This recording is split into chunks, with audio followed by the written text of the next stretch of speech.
Ladies and gentlemen, distinguished colleagues, I would like to welcome you all on behalf of Libertas International University and in my own name. Let me take this opportunity to congratulate Professor Ksenia Kecha for being able to organize this conference under the present circumstances. As you probably know, apart from corona pandemic, here in Croatia, we have had several devastating earthquakes that made our life even more difficult. But we are very happy that the topic of this conference is cultural tourism that represents some 30% of the total European tourism. And we hope that today's discussion will greatly help us in Croatia as a cultural destination to be able to achieve something that would be close to that. With our rich cultural heritage, I think that goal could be achieved in a relatively short period of time. As a rector of Libertas International University, I am especially proud that we have been able to participate in several European projects in the field of cultural heritage. And I hope we will be able to participate in the future, developing similar projects on the European level. Ladies and gentlemen, distinguished colleagues, I wish you a very successful conference, inspiring discussions, and I declare this conference open. Thank you very much. We are happy to have the opportunity to start now. And actually, let me just give you... Sorry, can you hear me now? Thank you very much. We are happy that we can now begin with our conference and start with our speakers.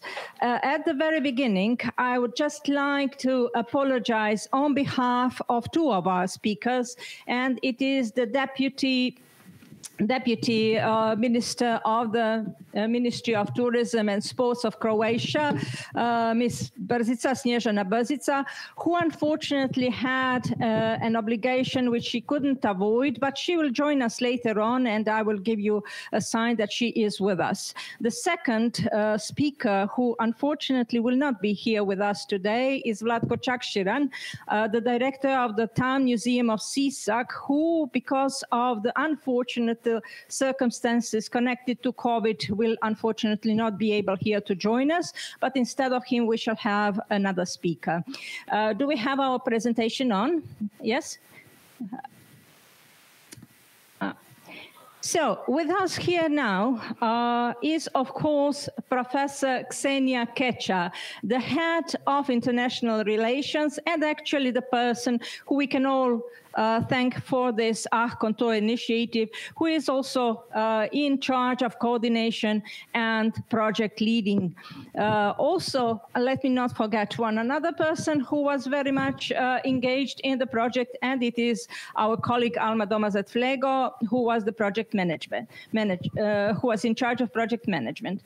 After Professor Kecha, who will actually address us in a moment, I will just give you a brief overview of the speakers who are going to be with us. For the first part, we shall have here Alessandra Priante, the regional director of UNWTO for Europe, who will give us a tourism post-COVID opening speech. We shall also have with us Greg Richards, who will speak on the visitors to cultural and archaeological sites, and who is actually one of the most distinguished speakers on cultural tourism worldwide, let's say. We are very happy happy to have Bethany Hughes with us to speak on archaeology and interpretation, a famous historian and broadcaster with over 250 million viewers of her documentaries, which were filmed through various televisions. Then we also have, and we are proud to have here, Mirela Hutinec, who is going to speak of Vučedol Culture Museum and interpretation in Vučedol Culture Museum. And the last speaker with us will be Dora Kušen-Špalj for the first part, who is going to introduce the handbook of interpretation on archaeological sites, which we have prepared within this project. And now let me get back to Professor Ksenia Kecha, whom we are really warmly grateful for all this event. Thank you, Vlasta. I wish you all a warm welcome at Libertas International University in Zagreb, and thank you for being with us today. For a start, let me briefly present our project as well as its results and achievements. Archaeological conceptual tourism guiding is a project for educating new tourist guides specialized for archaeological sites in Croatia. This project is implemented through the European Social Fund within the operational program Efficient Human Resources 2014 till 2020 for the purposes of training and improving access of vulnerable groups to the labor market in the tourism and hospitality sector. This ArhKonTur project is closely linked to archaeological tourism, cultural tourism, creative tourism, responsible and inclusive interpretation of heritage sites, and especially applicable for archaeological cultural routes of the Council of Europe. The target group of this project consists of unemployed people over the age of 54 and under the age of 25 who, owing to the specialized training provided by experts from the both archaeological and tourism sector, gained competences for organizing specialized tours on archaeological sites in 7 different counties of Croatia. This, of course, contributes to the promotion of cultural heritage, often overlooked by tourists, and provides the basis for further specialized trainings on innovative practices in cultural tourism and heritage interpretation. So the main results achieved by this project are the new multidisciplinary training program for specific areas of sustainable and responsible archaeological tourism and conceptual tourism management. The handbook on trends in archaeological tourism and interpretive guidance, published both in English and Croatian language. This handbook has been written precisely for this new necessary model of education for tourist guides. And the purpose of this book, this handbook, is to help beneficiaries, end users, tourist guides, but also other tourism entities such as travel agencies, destination management companies, tour operators, tourism offices, to recognize the importance and the role of archaeological tourism at the national and at the international level. And of course, to learn how to apply tourism product planning skills and how to manage tourist audiences. We are also proud, and one of the results of this project is 40 trained tourist guides specialized in archaeological sites. And I just want to emphasize one important thing, and that is that this project is in line with EU priorities: smart growth, sustainable growth, and inclusive growth. And finally, let me express my gratitude to all the participants of the project, primarily to our beneficiaries, new tourist guides, our partners on this project, Croatian Association of Independent Travel Agents and Adriatic Travel and Trade Agency, and to all our lecturers in the training program, museum directors, directors of archaeological sites, our external experts with whom we design this new training program. Thanks also to all our distinguished and honorable guests who agreed to be speakers at our conference today. Thank you very much. Thank you very much, Ksenia. I guess this was a good introduction into what we are starting now, just now. So our first part is dedicated to the topic of archaeological tourism in a new era. We have to get used to the notion of the new era and the new normal, which is being mentioned very often for the last year. And the second part is going to deal with the interpretation of the archaeological sites on the cultural roots of the Council of Europe. So for the very beginning, I would like to introduce Ms. Alessandra Priante, who is going to be our first speaker. Alessandra, are you there? Do we see you? Can we hear you? Hello? Alessandra, if you are there, please do put on the microphone. So I will say a few words about our distinguished guest, Alessandra Priante, who is the director of the Regional Department for Europe at the UNWTO, the UN agency devoted to tourism, which promotes sustainable and responsible tourism globally. She actually successfully merged her strong experience in various fields, such as, for example, corporate finance and M&A operations with the cultural expertise, also with the tourism expertise. And she has created and participated in various international think tanks and discussed tourism and culture on various levels. She is also the author of numerous publications and books in her fields of study, and teaches cultural management and international and audiovisual analysis for postgraduate students at several major universities in Italy. Lately, she has been conducting a number of UNWTO webinars dealing with the COVID crisis and has a huge experience in that field. Do we have with us Alessandra? Can we check? Do we have Alessandra with us? Yes, my dear. Thank you very much. First of all, I just want to thank all of you for having me today. I am joining you after 2 very intense days. We had our executive council running until basically yesterday evening. And it was a very important executive council because we have elected our Secretary General.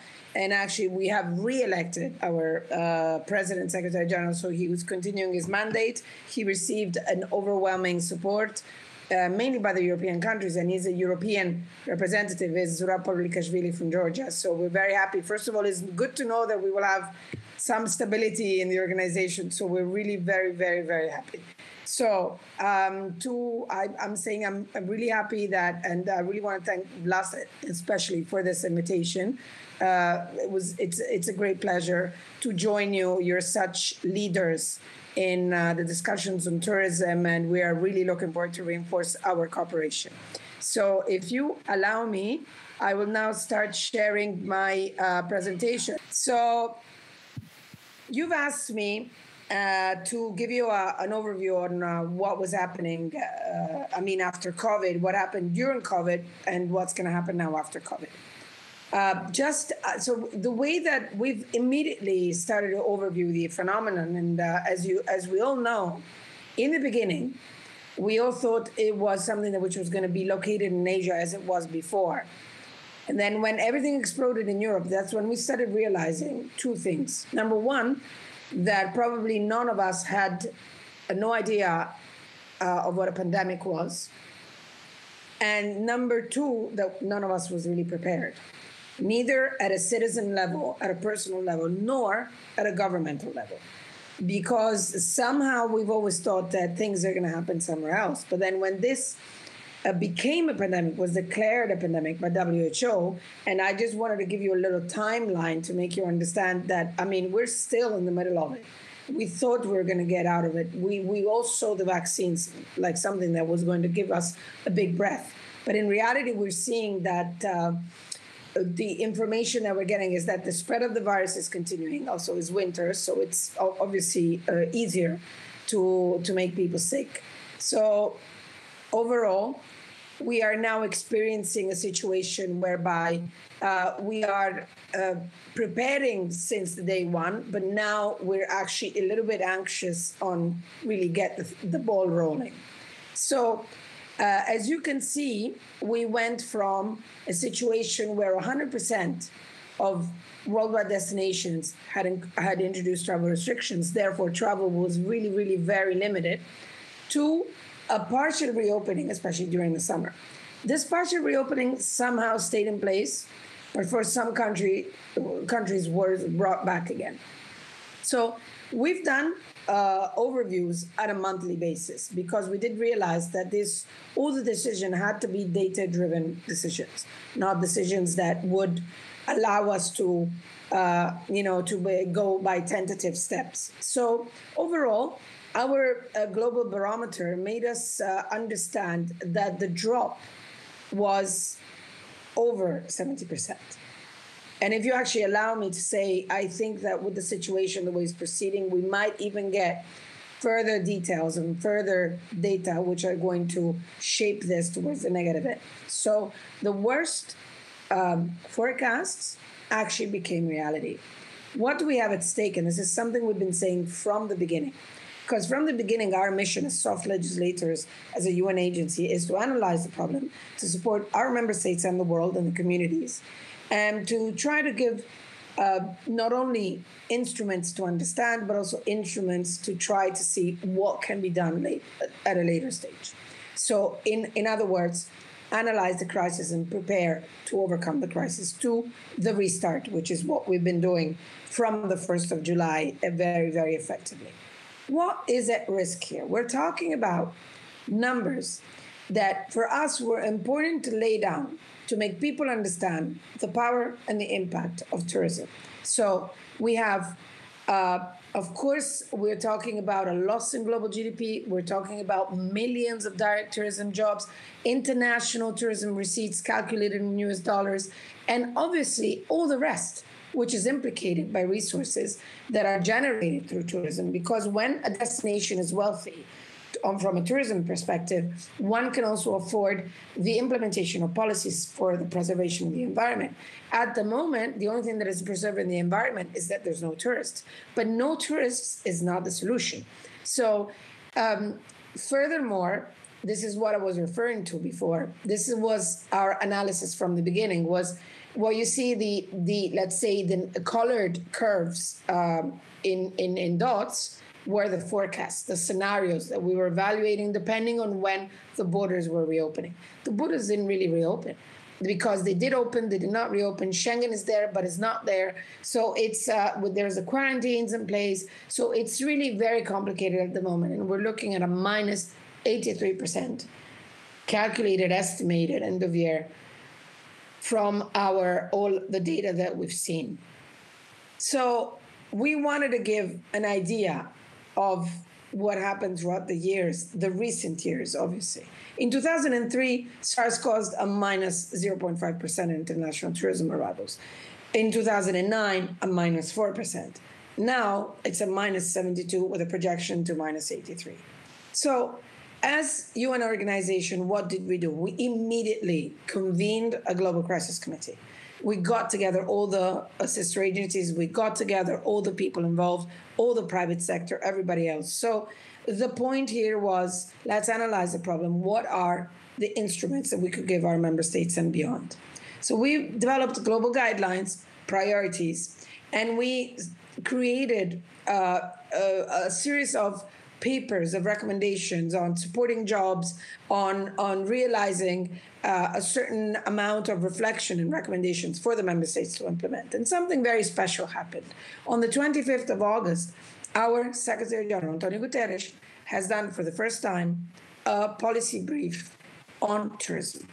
And this for us was very important because it was the first time that the UN at a general level was acknowledging the importance of tourism. Of course, for, let's say, the wrong reasons, but this is still a step ahead. Now actions need to be made, though, because besides all our projections, which you will always be able to find at our tools that we've provided our member states for free on our websites, which is all our dashboards, the country measures dashboard, the data tourism dashboards, the recovery tracker dashboard, as I said, aim to give as much intelligence and data-driven decision as possible.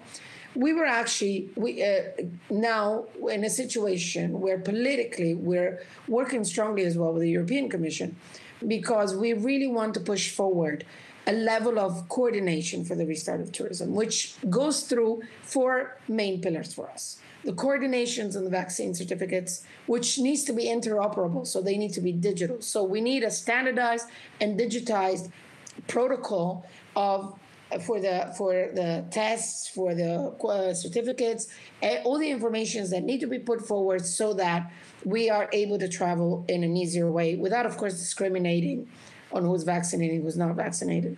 One example, IATA Travel Pass. We are pushing forward the implementation of the ICAO CART takeoff guidance and the manual of testing and cross-border risk management measures. And we're also pushing for an implementation of risk-based, evidence-based, coherent and proportionate measures which would limit the international travel. In other words, are quarantines needed? Maybe not. What is the method? What is the risk assessment, the scientific elements that we can put forward to actually make sure that these quarantines are not just implemented as a general measures when things don't go well? So how can we actually live with the possibility of getting sick and still carry on our general life? Because we cannot live shut up in our life forever. This is absolutely clear. So having said that, I think I'm done with my presentation. My email is there. Our website is also there, www.unwto.org. And I think we are very much ready, but we're also, as I said before, a little bit, at a pressure level, because if we don't get tourism coherently restarted, really all together, and we all say the same thing at the same time, it's going to be more and more difficult, because tourism is a sector that unites people, that creates crossover, that implements dialogue, that allows us to meet the stranger, to learn about someone else's culture, to learn about everything that we don't know. That's the principle of tourism. But in reality, at the moment, we are put forward to do exactly the opposite. So we're really hoping, and we need everybody together, public sector, the private sector, us, UN agencies, people, students, anybody at any level to be involved towards the same direction. Tourism is the most positive sector and the engine of the development of the world. Thank you very much. Thank you very much, Alessandra. We are very happy to hear about what you have just said. Yes, it is true. Tourism is the motivator for the economy. It is so important to support the jobs, and there's quite a number of jobs depending on tourism, which have to be saved and which have to be actually somehow put into engine of the further development of countries back in order. We do need the coordination, and we are very much aware of that. And also on the EOSR level, we have come to the same conclusion that coordination is one of the essential things in the macro-regional aspect. So we do hope that new forms of tourism, which are provoked by this situation as it is at the moment, will also help give tourism come back to track. Such as archaeological tourism, which doesn't depend so much on the groups, on the package travel, but which can also be done individually. We know that although, as you have said, 72% of the arrivals were actually 72% in a negative fall of the arrivals, we still do have interest, and people are ready and expecting to travel again, hoping for that. And we do hope that the measures are going to provide us this possibility to go on further traveling around the world and somehow get back to not the normal, but the new normal, the new perspectives and new ways of tourism. In this sense, we are now very happy to greet Professor Greg Richards, a professor of placemaking and events at Breda University of Applied Sciences and professor of leisure studies at the University of Tilburg in the Netherlands. He has worked on projects for numerous national governments, and also his current research interests center on the creative use of space for cultural, social, and economic development. He is one of the most prominent speakers on cultural tourism worldwide, and we are happy to have him here to join us on the topic of archaeological tourism and interpretation. Professor Richards, we are glad to greet you. The floor is yours. Okay, thank you very much. It's a pleasure to be here. I just hope that I can get my presentation working and that you can see my presentation and also hear and see me. That seems to be working.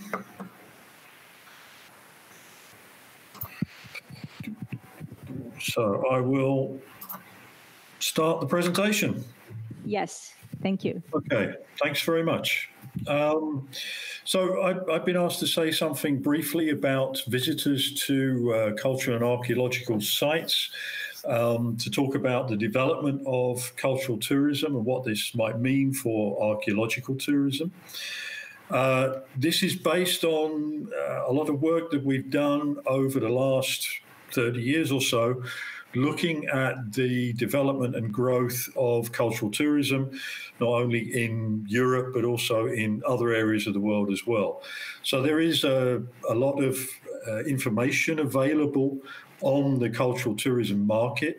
This is something which was just emerging when we started our research, but now it's a very established and very large element of international tourism. Recent report by the UNWTO confirmed that cultural tourism in its broadest sense makes up about 40% of the international tourism arrivals. Of course, we have to understand that this is based on a broad definition of cultural tourism. So this is basically tourists who are engaging in some form of cultural activity during their trip. So that's about 40% of all international tourists. Of course, in a narrow sense, if we think about the people who are motivated to travel by a specific cultural site or cultural activity, then the numbers are much smaller. We're talking about maybe 5 to 10% of international tourism, but that is still quite a large number of people. The other thing that we have to recognize is that these people do very different things in very different places. And the cultural tourism market has also evolved quite rapidly over the last few decades. We can identify probably 3 major phases in the development of cultural tourism. The first phase is related to what Pierluigi Sacco has called Culture 1.0, which is about the early phase of cultural development when culture was basically something that was for the elite, for people with money, for people who could collect art, and about the kind of high culture that most civilizations like to present to other people. So this is cultural tourism in its kind of classic sense, if you like. But what we've seen in the last maybe 10 years or so is the development of culture as an object of mass tourism. So rather than cultural tourism being restricted to those on the grand tour, people with lots of cultural capital, and high culture attractions and activities. Now we're seeing culture being consumed by tourists almost as a matter of course. And as tourism has grown, so the number of mass cultural tourists has grown with that. And many cities in Europe have felt the consequences of this kind of mass tourism growth in overcrowding and those kind of problems in Dubrovnik and other sites which are very popular with cultural tourists. In recent years, we've seen another turn in the development of cultural tourism into Culture 3.0, which is where people who are a little disenchanted with the growth of Culture 2.0 have turned to new forms of cultural and creative consumption, particularly in relation to everyday culture. So what we're seeing more and more is the facilitation of people being able to live or experience places like a local. And this is the kind of experience which is facilitated by Airbnb, for example, which promotes itself as facilitating living like a local everywhere. And these new styles of cultural and creative tourism are things that we can see emerging in cities and regions around the world. So there's been a major qualitative change in the type of tourism which we might conceive of as cultural. And this is related to the development of the experience economy and the emergence of new styles of tourism. So originally, in the economy, we based our economic activities on extracting commodities and then later making goods after the Industrial Revolution.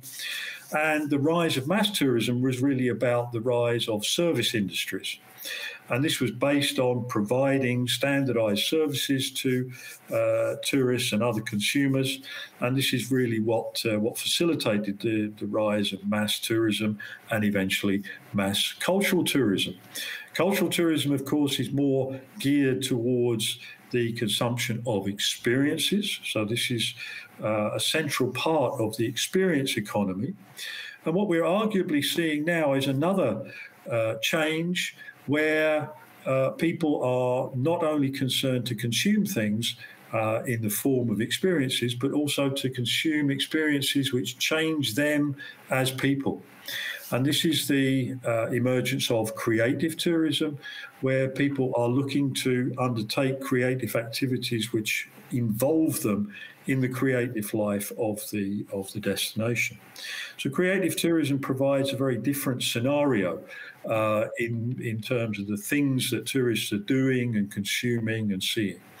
And in terms of the basic elements of tourism, we're seeing a shift from raw materials such as built heritage, museums and monuments, which were typical of Culture 1.0, and the kind of natural resources of beaches and mountains, which are a core part of the mass tourism product, into elements which are less tangible, which are more about contemporary lifestyles, which are about atmosphere, narrative, storytelling, and creativity. So we're seeing a shift from tangible to intangible resources as the base of tourism and also cultural and creative tourism. We have to be very clear that this is different in terms of the tourists that we're talking about. So general tourists will be very much into those kind of normal cultural tourism experiences that we talked about, and the specific cultural tourists and the creative cultural tourists are the people who will do something a bit more specialized. And we see, in fact, that the general cultural tourists tend to be overtaking these more specific cultural tourists. So one of the challenges is that this kind of mass cultural tourism that we've seen is coming to dominate the cultural tourism market, and we need to find ways of linking to the more specific cultural tourists who can be motivated by culture to come to specific places to do specific cultural and creative activities. So we see a change in the nature of cultural tourism and a change in the nature of heritage as an object of cultural tourism. So in heritage, or in cultural tourism 1.0, the heritage that people were consuming was basically stones, monuments, things that people would look at. In cultural tourism 2.0, then it becomes about attracting large numbers of visitors to heritage as customers, as consumers of heritage. And arguably what we're moving to now is more a system of heritage 3.0, which is about heritage made by, preserved for, and enjoyed by the community, which includes the tourists who come to experience that heritage as well. So we're moving from the idea of heritage as a purely educational resource to heritage as a relational way of linking between different groups of people. And we can see this in terms of the overall position of archaeology in cultural consumption. Archaeology is, at present at least, something which is not consumed very often by most people. Museums and galleries are still much more important in terms of cultural consumption, both at home and during people's tourism consumption. So if we look at the trends in a country like Spain, for example, we can see that visits to archaeological sites as a proportion of participation have actually declined in the last 20 years or so. And so this is a challenge that we are facing at the moment, that archaeology is not that important in terms of cultural tourism consumption, and even seems to be declining in relative terms as a form of cultural consumption, both at home and on holiday. And of course, this is partly a question of location. The mass cultural tourism that has developed in recent decades is based on large city centres, which attract millions of visitors at a time. And there are places where these things coincide. So if we look at places like Malaga, for example, you have the kind of key cultural tourism attractions right next to the archaeological site of the Roman amphitheatre, which is in the centre of the city. So in sites where there is a continuity of settlement over a long period of time, you often get a kind of coincidence, a spatial coincidence of archaeology and other types of main cultural and arts attractions. But that is not always the case. If we look at Italy, for example, there are millions of visitors going to Pompeii, which is a key iconic archaeological site, but very soon the numbers of visitors drop off quite considerably. So one of the problems is that a small number of iconic archaeological sites are able to attract large numbers of visitors, but other sites, particularly those in rural and remote locations, struggle to attract large numbers of people. So how can we start to address this type of problem? Well, if we want to try and stimulate people to engage in specific forms of archaeological tourism, then we need to think about their particular needs. We need to think about the reasons why people would want to go to archaeological sites. And we also need to think about ways of overcoming some of these challenges, increasing accessibility, overcoming the problems of physical access, but also overcoming the problem of a lack of physical remains. How can we deal with this kind of problem. So engaging people through creativity, using new forms of technology to recreate sites and involve visitors in a living past, these are the kind of things that we have to think about in terms of the development of archaeological tourism. So there are interesting new perspectives emerging.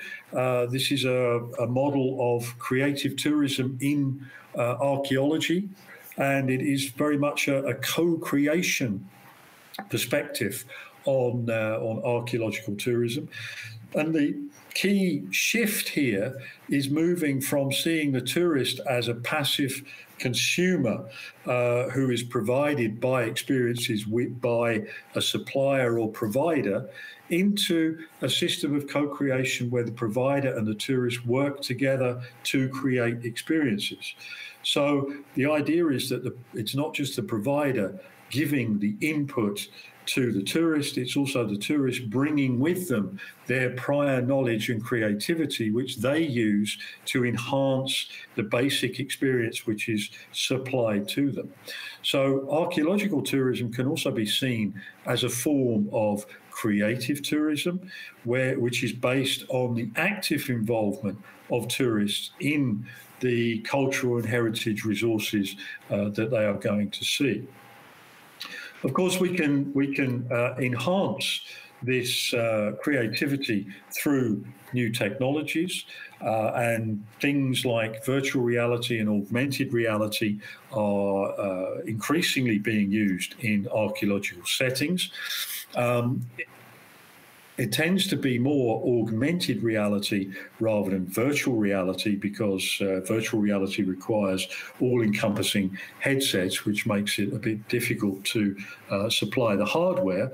But augmented reality is a fairly simple thing to deploy at archaeological sites, and it can give people the feeling of being in a past environment, seeing how things were in the times when a site was inhabited and used, and that can really help to bring sites alive and increase engagement. Of course, we shouldn't see these kind of technologies as a panacea for archaeological sites. There's been an interesting piece of research recently in the Netherlands on the deployment and use of augmented reality apps by municipalities. And the basic finding is that lots of places and sites have developed these apps, but many are not downloaded very often. The basic problem seems to be that there is no clear idea why these apps are being developed or for whom. So that is a basic lack of understanding of the consumer, which provides a barrier to the use of these kind of apps.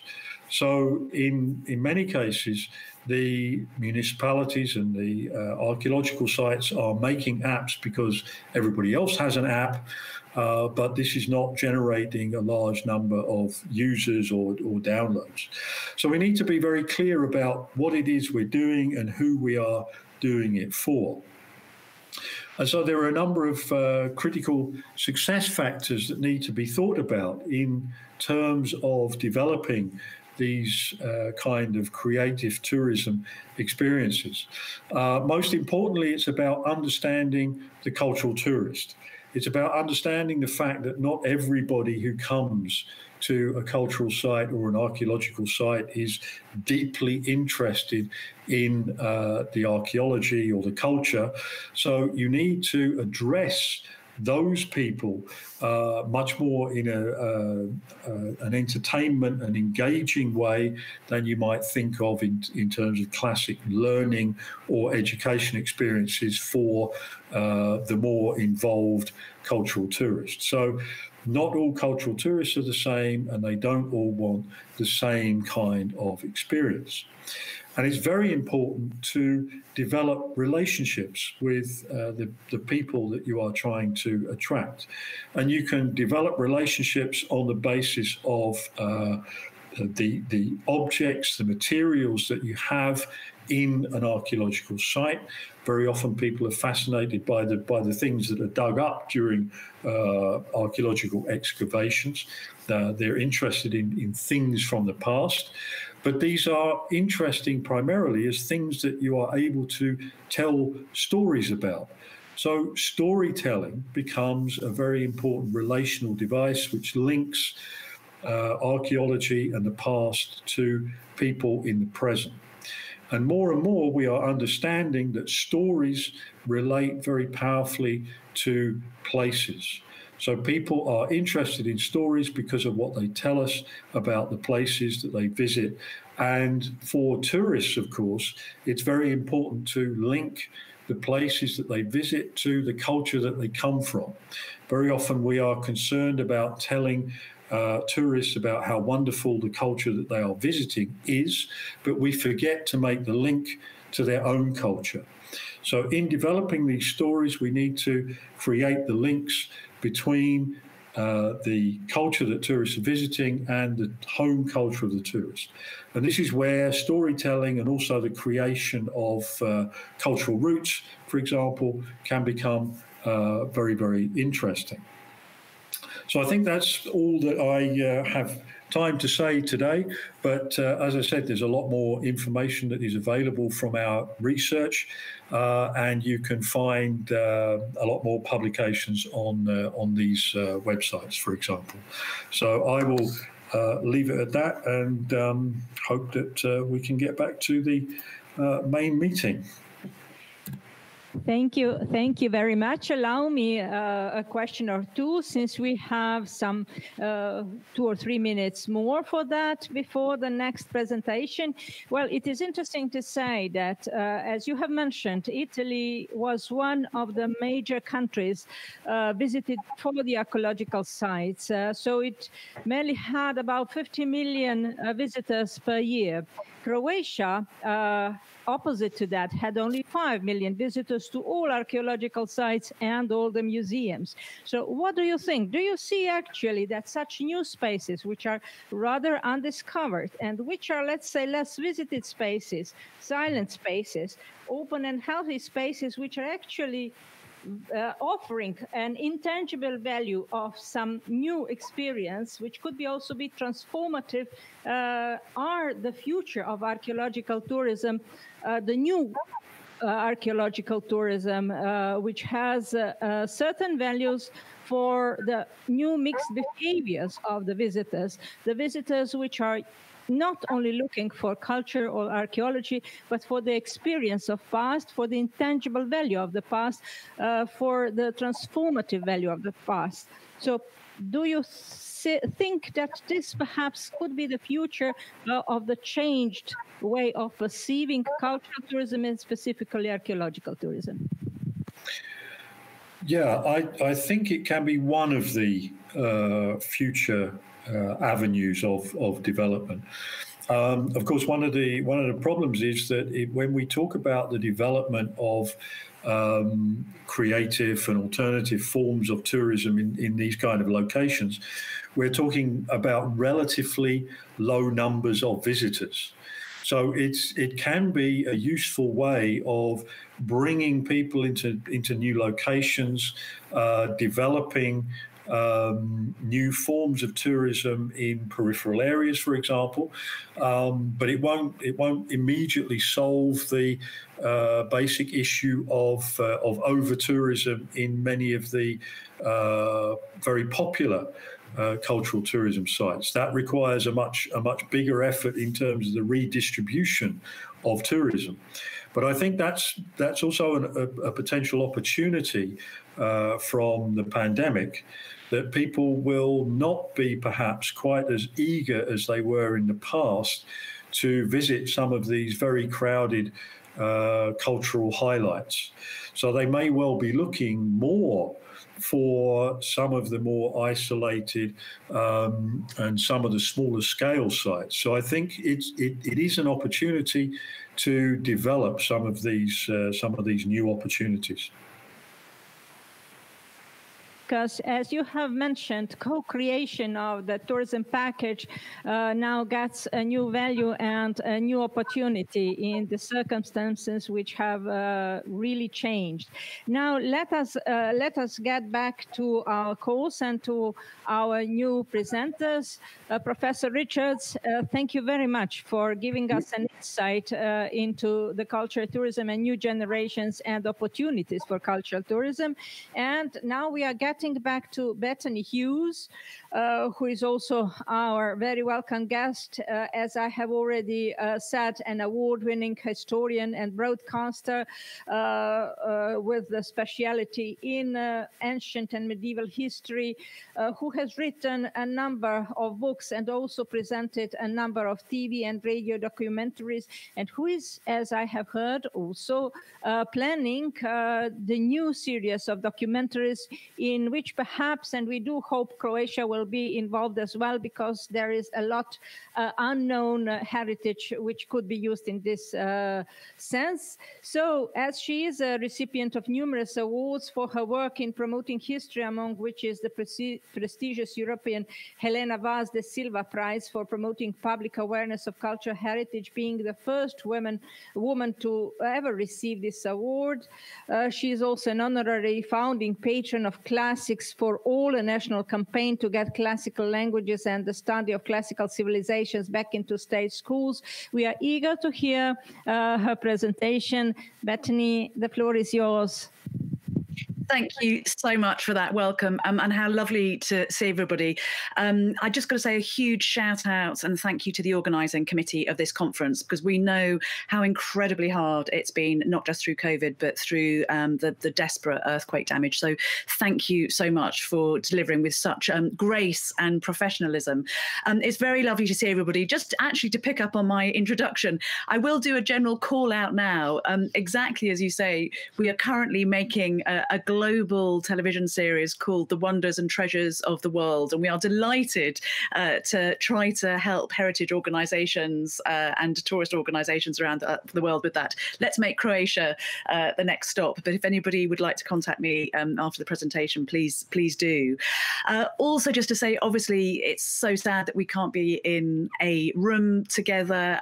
The great glory of technology, though, I love the fact that techne, obviously the original Greek root of the word technology, actually has a much deeper Proto-Indo-European shared root, tech, which means to bind or to weave together. So this technology is allowing us to be together digitally, and I hope it will allow us to bind and weave together some ideas from this very brief conversation that we're going to have.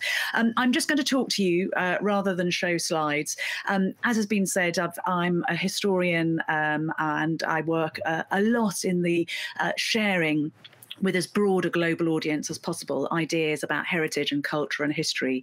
I am also the author of a book on Socrates, so I'm a great believer in dialogue and sharing ideas, and also always asking not just the what and the how, but the why. So why are we doing things? So what I thought I'd do today is just have a chat about why history matters, why cultural tourism matters, and therefore what we can do not just physically, but physiologically and philosophically to support the efforts of everybody around the world, particularly in this pandemic time.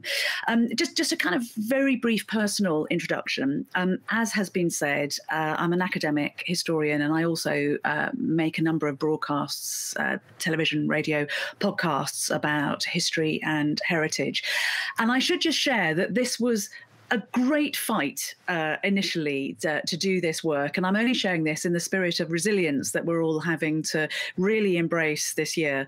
I knew that history mattered, but trying to persuade the powers that be that it mattered was tricky, to put it mildly. I remember going to see a BBC television producer in the early 1990s and talking about the extraordinary wealth of global history stories that could be shared in a very dynamic and inspiring way. And I'm sure you've all experienced this listening to this presentation. You do all the talking, you're very excited, and I realized then it was only me doing all of the talking, and there was this sort of terrible silence coming across the room to me. You could see tumbleweed blowing through the office. And this gentleman said, this is the early 1990s, remember, he said, can I just tell you three things? One, nobody is interested in history anymore. Two, nobody wants to watch programs about history. And three, nobody wants to be lectured at by a woman. As you can imagine, that put a certain degree of fire in my belly, and I was determined to prove him wrong. But in some ways, he did have a point, that there was a moment, I'm sure many of you can remember this, in the 1990s when history and the past was somehow considered irrelevant. There was this notion that the new millennium was going to come, the year 2000 was going to happen, and there was going to be a kind of reset button hit on the story of history, which of course didn't happen. Actually, really fascinatingly, as the closer we got to the millennium, the more people wanted to try to understand their context in the world by understanding the past. And again, as has been said in the introduction, the television programs that we make, in fact, are now watched by about 503 million people worldwide. So we know there is a huge grassroots fascination for the story of the past and having access to it. So what we're here to do today is to try to work out how we can encourage that access. I just have to say, following up on Greg's presentation, I was delighted to see, Greg, that you had a cover of a book that talked about spindle whorls and archaeology, spindle whorls being these fairly uninspiring objects, which obviously come from the weaving of cloth. And I always have a slight problem with spindle whorls because they're often, for me, an object of oppression, because I talk about women who've generally been sort of tied to looms throughout the story of history. But I remember us making a program about spindle whorls, and because we found exactly that, exactly as you're saying, Greg, the story of the story behind them. We had one television program in the UK that was watched by 6 million people just on one single night. So that was 20% of the viewing public in the UK, because we found the inherent story in that spindle whorl. And again, our recent television series on the Nile, where we talked about the stories not just of the great and the good, but of those who are very typically written out of history. So trying to give a voice to the voiceless, to the excluded in a more inclusive way. Because of that, the bookings to Egypt from the UK, it was widely reported in the British press, rose by around 4 times. Many of those bookings, so a 4-fold increase in bookings from the UK to Egypt, many citing the Nile series as a result. So there are ways that we think that people on the grounds and, a sort of heralds of culture can work together. So stories really, really matter. We are a species who are the stories that we tell about ourselves and tell about one another. And certainly I came from a family that had nothing to do with history, but I remember seeing the Tutankhamun golden death mask when I was very young, thinking suddenly all those stories that I'd heard of boy kings and mysterious deaths and treasures of gold buried and forgotten weren't just fairy tales, they were true.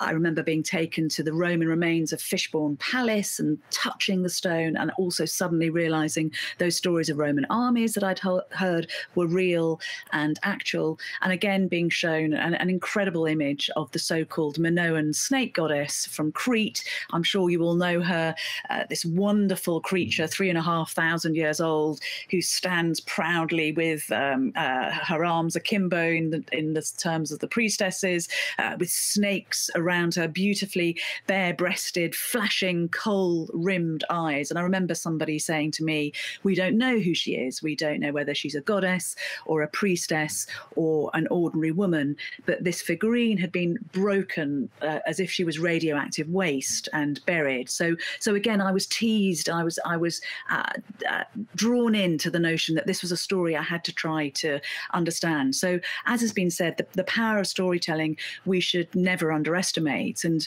we now know as archaeologists that we can really track the birth of the modern mind, the birth of being humans as we are today, to that moment deep in prehistory when we start to use our imagination to create storybook versions of ourselves. So the most famous example of this is, of course, the extraordinary lion-headed man or lion-headed human from the Swabian Alps, dating back many tens of thousands of years. And we think that kind of with the generation of objects like that, when we embrace stories, that is when we become us, who we are today. So stories are definitely our allies.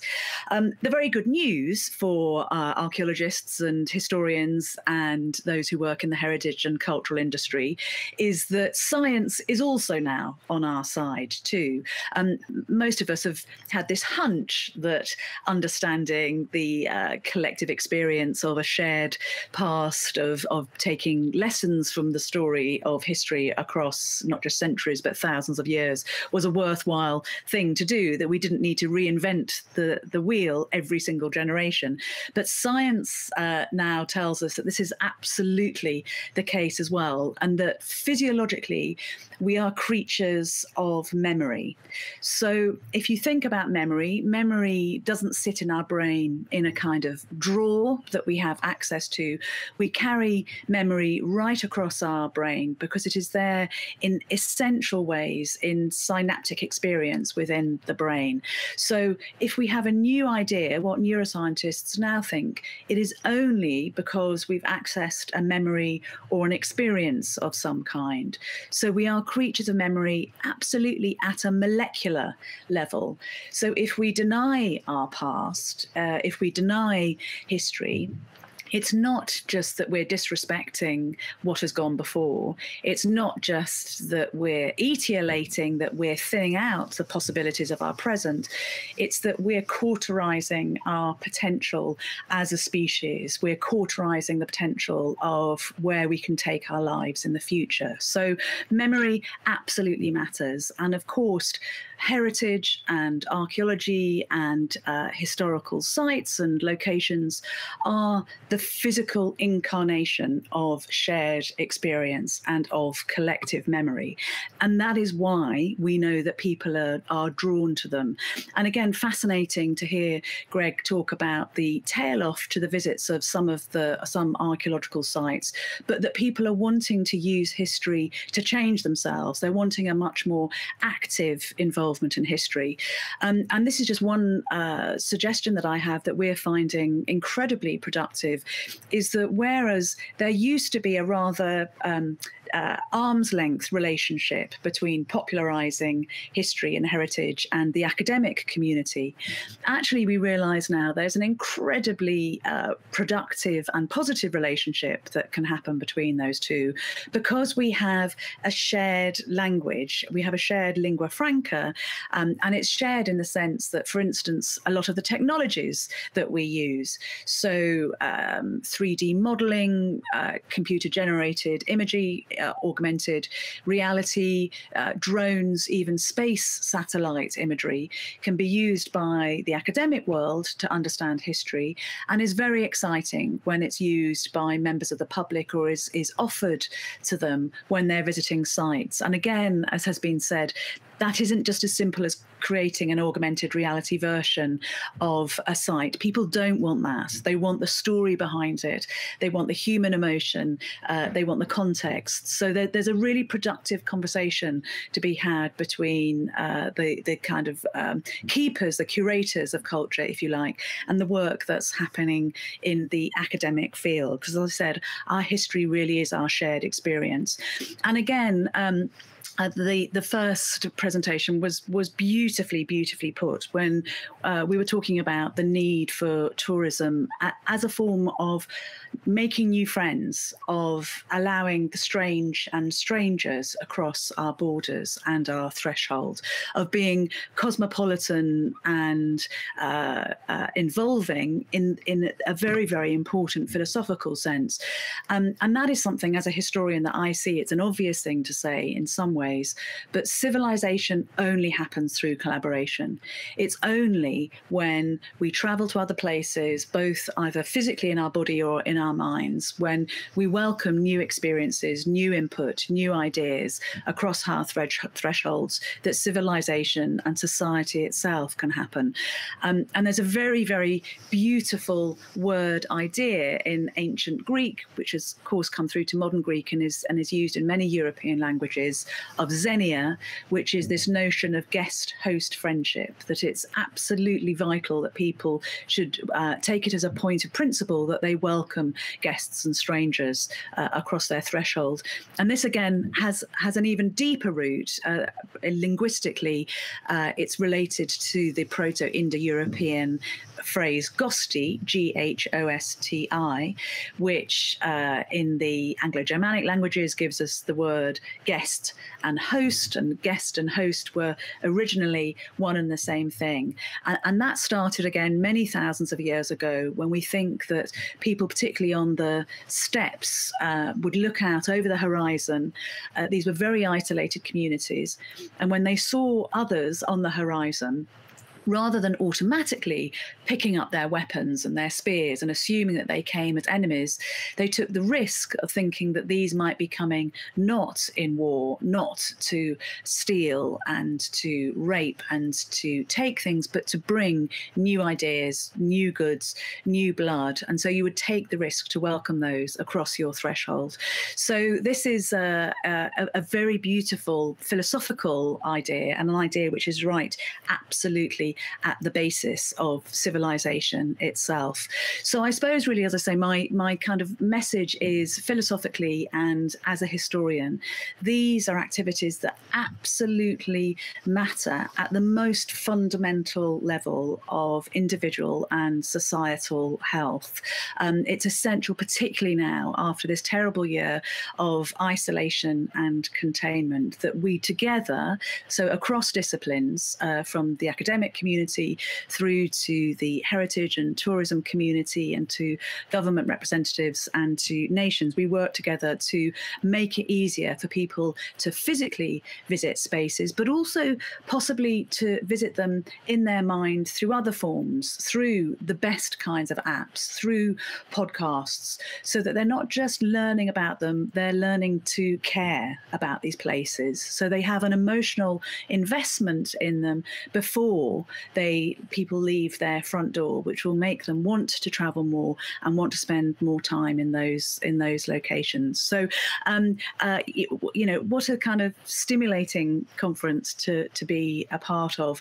And although we're surrounded by gloom and trouble, we feel quietly very optimistic about the future of these sites and the future of cultural travel, because certainly through this year, really fascinatingly, again, we know from television experience that globally people are constantly watching high-end, intellectually driven, so that doesn't mean exclusive, but thoughtful travel programs that talk about people both of the present and other places, but also communities of the past. So for me, as you can probably tell, I'm very passionate about history and its power. I think Thucydides, one of the earliest historians, was right when he said history is there to make us think more clearly. And I think history and the sharing of history has a really active role to play in the general health of society.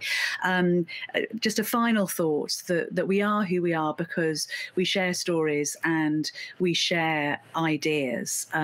There's a rather extraordinary experiment that's taking place at the moment, with high-end primates, and these primates, these apes, they're in Japan. They're being encouraged to learn how to beat a computer at an incredibly complicated computer numbering system. And one of these primates has absolutely managed to do this.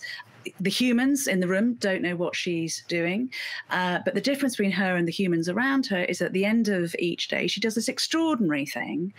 But whereas as humans, we would go back to our families or to our friends or our colleagues, and we would say, we've been doing this all day. We have no idea what its purpose is.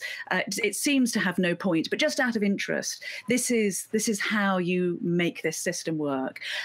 So we share ideas. We are who we are because ideas are protean and shared. When we have the critical mass of the cognitive group around us, we share ideas, which actually moves the story of humanity on. So we know that this is what we want to do, that it's something that we're driven, as I say, physiologically to do. And let's hope that tourist and cultural heritage sites will allow us to do this, because we should never forget that history and wisdom share a common root. They are the idea that they make us wiser in the world. And history reminds us to remember, to think better. So all power to everybody on this conference, and let's work together to bring history to the widest possible range of people from as wide a possible range of locations as is humanly possible for us to affect in this challenging time. Thank you. Thank you very much for this inspiring speech, because you really did point out the things that matter. The past matters, the memory matters, the story matters, the change matters, and also we are who we are because the stories we share, which moves the humanity on. And that is a very good message which we can take from this conference. And thank you for that, because we were thinking ourselves, shall we speak about the history and the past during the times such as they are, the very peculiar and hard times, but actually the past is the layers, different layers of good times and bad times. And as long as we share our experiences, as long as we share our stories, we can move on together somewhere ahead into the better future. So let us hope for that. I hope that you will stay with us until the end of this conference and that we shall stay in contact. Thank you very much once again.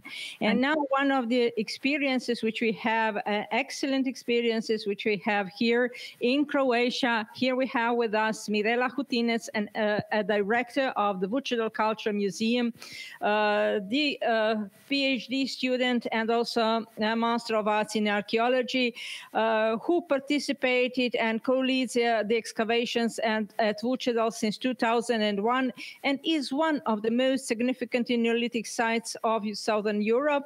She is also currently enrolled in postgraduate studies at the Department of Archaeology at the Faculty of Humanities and the Social Sciences in Zagreb, and she is the author of numerous exhibitions, lectures, and publications, and creator of 2 permanent museum exhibitions. Also, she is an expert in archaeology, archaeological heritage interpretation, and we are really glad to have her here to share with us this little story of the past. Thank you. Mirela, the floor is yours. Thank you very much. It is an honor for me to be on this final conference. And now I will tell you something about my museum and the process that we had during this ArhKonTur program. So please allow me to share my screen with you.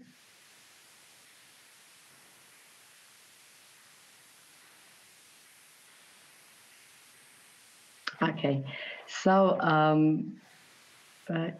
Archaeological Museum UNWTO Archaeological Museum is a new national archaeological museum built on the archaeological site on the right bank of the Danube River. It is a unique museum dedicated to one prehistoric culture from the period between 3000 and 2500 before Christ. In this time, the first Indo-Europeans came to UNWTO, and the prehistoric culture took its shape between Drava, Sava, and Danube rivers from where the culture spread to the area of today 13 European countries. Vučedol culture was contemporary with a great civilization in Mesopotamia, Egypt, and Troy, and settlement with its 2,000 inhabitants was a megapolis of its time. Systematic archaeological researches of Vučedol and other sites revealed finds of great scientific importance, and because of it, the museum permanent exhibition is just devoted to one single prehistoric culture. The museum was opened in 2015, and since then we had more than 300,000 visitors, which brings us in top of the 10 visited Croatian museums. As you can see, the project Ilok Vukovar Vučedol brought us this project of Vučedol Culture Museum, so it was conducted in cooperation with Ministry of Culture, Republic of Croatia and Central European Bank. Systematical archaeological, the Vučedol culture is high standard of living, can be seen in a typical Indo-European house with 3 rooms and with 80 centimeter wide doors. First appearing of this type in this culture. The high standard is also seen in their clothing, in their footwear and their charts. Vučedol metallurgy marks a revolution in prehistoric of the world. The culture invented and used 2-part molds, allowing the first mass production of metal objects made first of copper and arsenic bronze, and in its later phase it produced the first true bronze. This was also the most responsible and important work that took place on Vučedol Gradac in the copper caster Megaron. Vučedol ceramic pottery with more than 30 types of vessels is very richly decorated, but it was not just a poor decoration. It was a form of pictographic letter which marks all that happens on the straight line of a horizon, such as sun rising, of special alignments of constellations which led to the human sacrifice. For tracking this time, Vučedol people had to couldn't look at the sun during the year, so they turned to the night sky. They recognized six constellations and made the first Indo-European calendar with 365 days. Activity of Vučedol Culture Museum is very wide. As you can see, we have this very important project that we conducted through the project of Creative Europe with our colleagues from Hungary, Serbia, and Romania, Journey to the Beginnings, which also tells a story of Vučedol 5,000 years ago. After the Croatian homeland war in the early 90s, the huge national project brought the new museum on the archaeological site, and its innovative museological and architectural concept, Vučedol Culture Museum succeeded and continues to give greater value and quality of life to its citizens and wider community by bringing the opportunity for development of tourism and economy based on the foundation of cultural heritage. Museum with its contents, archaeological researches, activities, lectures, educational and experimental workshops, with its cooperation with domestic and international universities and museums, has emerged from the framework and of this warfare and depressive images that is still often connected to the notion of Vukovar and its region. The ArhKonTur project was very important, is still very important for our museum, but I believe also for all these students that conducted it. And through this project, we acquaint students with the archaeological heritage in Vukovar, Srijem County, with special emphasis on the archaeological site, and provides them with sufficient information for competent tourist guidance in a future archaeological park. So we really believe they are our future collaborators. And they could, through this program, they are able to conduct specialized guidance through the permanent exhibition of Vučedol Culture Museum and the archaeological site of Vučedol. And of course, they could plan the tourist guide products in the archaeological park. And also we believe that they can create an adequate tourist offer based on the archaeological heritage of our county and the Croatian Danube region, connecting the modern context and existing itineraries, and develop new routes and tourist products. So I believe that everybody who were here during this October in 2020 in Vučedol Culture Museum on our archaeological site brought this positive image and will be our partners in future. Now in front of you, there is a 5,000-year-old ceramic model of leather boot. It shows us that this boot was made of 3 pieces of leather, and it was made for right leg. It is a standard that in later times was lost, and we can again recognize it only in Roman military, and again much later in a military boot of a First World War soldier. This model is the most beautiful Vučedol boot, which is today's size 19, the size of 1-year-old child's foot when it's taking its first steps. So I'm inviting you to visit Vučedol and find your own roots. So thank you for your patience. Thank you very much, Mirela. It was such a pleasure to hear about the Vučedol culture and the way the Vučedol Culture Museum works. It was really good to get us back into 3rd millennium BC, reminding us actually how close it is to Minoan culture, and presenting Absolutely. these most magnificent examples of the artifacts which were found there. This leatherware, the boot, size 19, getting us back to our youth and to the young people. And now let us shift towards another topic. This time we shall have with us Dora Kušanšpalj, archaeologist and museologist who works at the Archaeological Museum of Zagreb as museum advisor at the Antique Department, and is in charge of archaeological research, conservation and restoration, with amazing results actually in interpretation and presentation on the 2 excellent sites, Andautonia near Zagreb and Akvajase near Varaždin.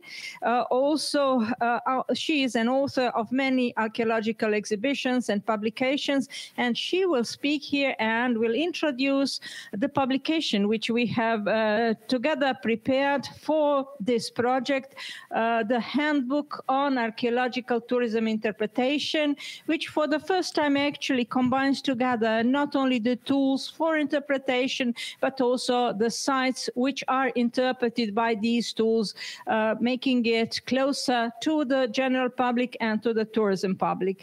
Dora, the floor is yours. Thank you very much. Well, I will try in this short presentation just to give you some main information about a handbook on archaeological tourism interpretation. That was, as was already mentioned at the beginning of the conference, a part of the project and one of the results of the project of archaeological conceptual tourism guiding for young people and seniors. And the main reason for this handbook was that it should contribute to the visibility of valuable heritage through high quality interpretation, presentation, and promotion. And first of all, it was aimed for the tourist guides, for the education of tourist guides, but of course it was, we hope it will be very useful for travel agencies, destination management, other destination management companies and others. And I think, of course, for other people, for visitors, for everybody who is interested in archaeological sites and that wants to visit them. So the main task of this handbook was to raise the awareness on the value of archaeological and cultural heritage in Croatia, and first of all, to develop interpretation and communication skills in an appropriate way. That is the reason that we really tried to make it useful, and that it will show how we can grasp the meaning of heritage values and translate it into language familiar to target audience in a recognizable and understandable way. The handbook is almost even more than 200. It has more than 200 pages, and it is divided in two parts. So first part is more theoretical. It is culture, archaeological tourism, and its interpretation. And it gives the basic concepts of culture and archaeological tourism, cultural heritage, and approaches to tourist guiding at archaeological sites. And here are some main topics that are involved in this first part of the handbook. And the second part deals with archaeological sites. And for this project, there were seven main archaeological sites and counties chosen. They are all presented in the same way. So first part is a kind of introduction in the handbook, so about the archaeology of the county. And then for each county, there is one highlighted site, monument, or archaeological museum. And it is presented with most important information for a 2-hour tour. And then more information about the county, and for each county 5 key sites that is for half-day tour. And then at the end, key monuments and sites for full-day tour. Of course, in all counties, we don't have all archaeological sites, but we also try to present some other cultural heritage monuments, even contemporary art, so everything that is interesting connected with cultural heritage in each county.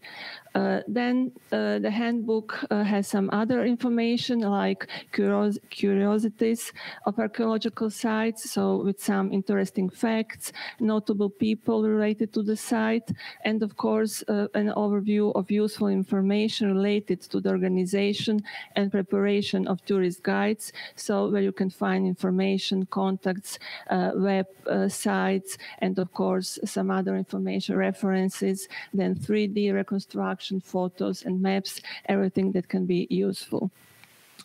Just to show what counties what was chosen for this project. So first of all, it is Istria with Pula, so the Roman Pola, that was the highlighted site in that area. Then we have Karlovac County with the area of Karlovac, and where mostly castles were presented. And then Sisak-Moslavina County with the center of Sisak, that is fortunately now very bad damage with the earthquake 3 weeks ago. And then area around capital Zagreb, that is Zagreb County, that is the main archaeological site, archaeological park, and Dautonia, the Roman town. And then northern part with Krapina, Zagorje County with very famous Krapina Neanderthal Museum. And in Varaždin County, beside very interesting monuments, highlight was on Varaždinske Toplice, where the settlement of Akvajase is situated. And at the end, Vukovar-Srijem County, with, as you heard in the presentation before, with a very interesting museum in Vučedol. So first of all, it is Pula and Istria County, a famous destination with Roman Pola, with a very well preserved Roman parts of the Roman town, but also lots of interesting findings that are kept in the archaeological museum in Pula. But also Istria has other interesting sites, archaeological sites like island of Brijuni, or UNESCO heritage in Poreč, where Basilica of St. Euphrasianus from the 6th century is very interesting. Then in Karlovac and Karlovac County, we try to give information about the castles and archaeological sites, and interesting, especially prehistoric sites, and the findings from these excavations are all kept mostly in the Karlovac City Museum, like these very interesting prehistoric ceramic idols from the 6th century BC. And then to the north, in Krapina and Krapina-Zagorje County, it's as well world-famous Hušnjakovo Neanderthal site, where 10 years ago, a very interesting museum of Krapina Neanderthal Museum was open, and it is one of the largest European Paleolithic sites. And then around Zagreb, it's Zagreb County, and we highlighted here the site of Andautonija, a Roman town. We say it is Roman Zagreb. It is the archaeological site only 10 kilometers from center of Zagreb, where during the year we have different events, educational programs, but where also very interesting findings we have, like this, for example, these frescoes, and they're all kept in archaeological museum in Zagreb. That is also famous by other objects, especially by Liber-Linteu Zagrebiensis, the longest Etruscan inscription and the only preserved line book from antique.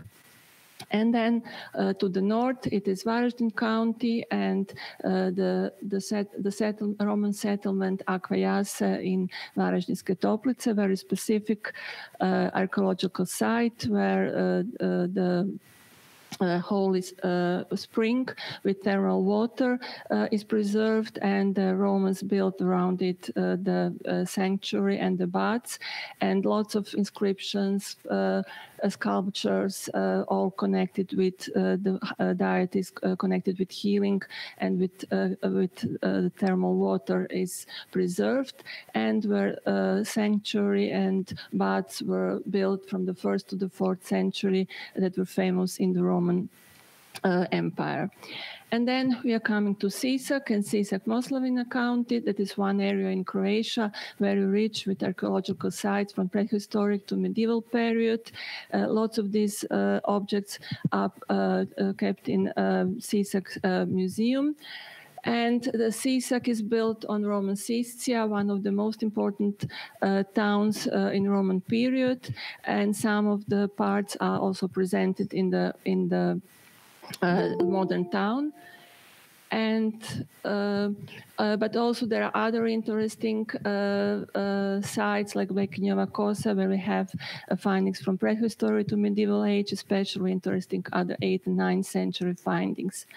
But as I said before, unfortunately, this part, this area 3 weeks ago was very bad damaged in an earthquake. And there is still all these damages are in process of documentation. And this is, for example, Stari Grad, old town of Sisak, very bad damaged. And we just can hope that renovation will start soon.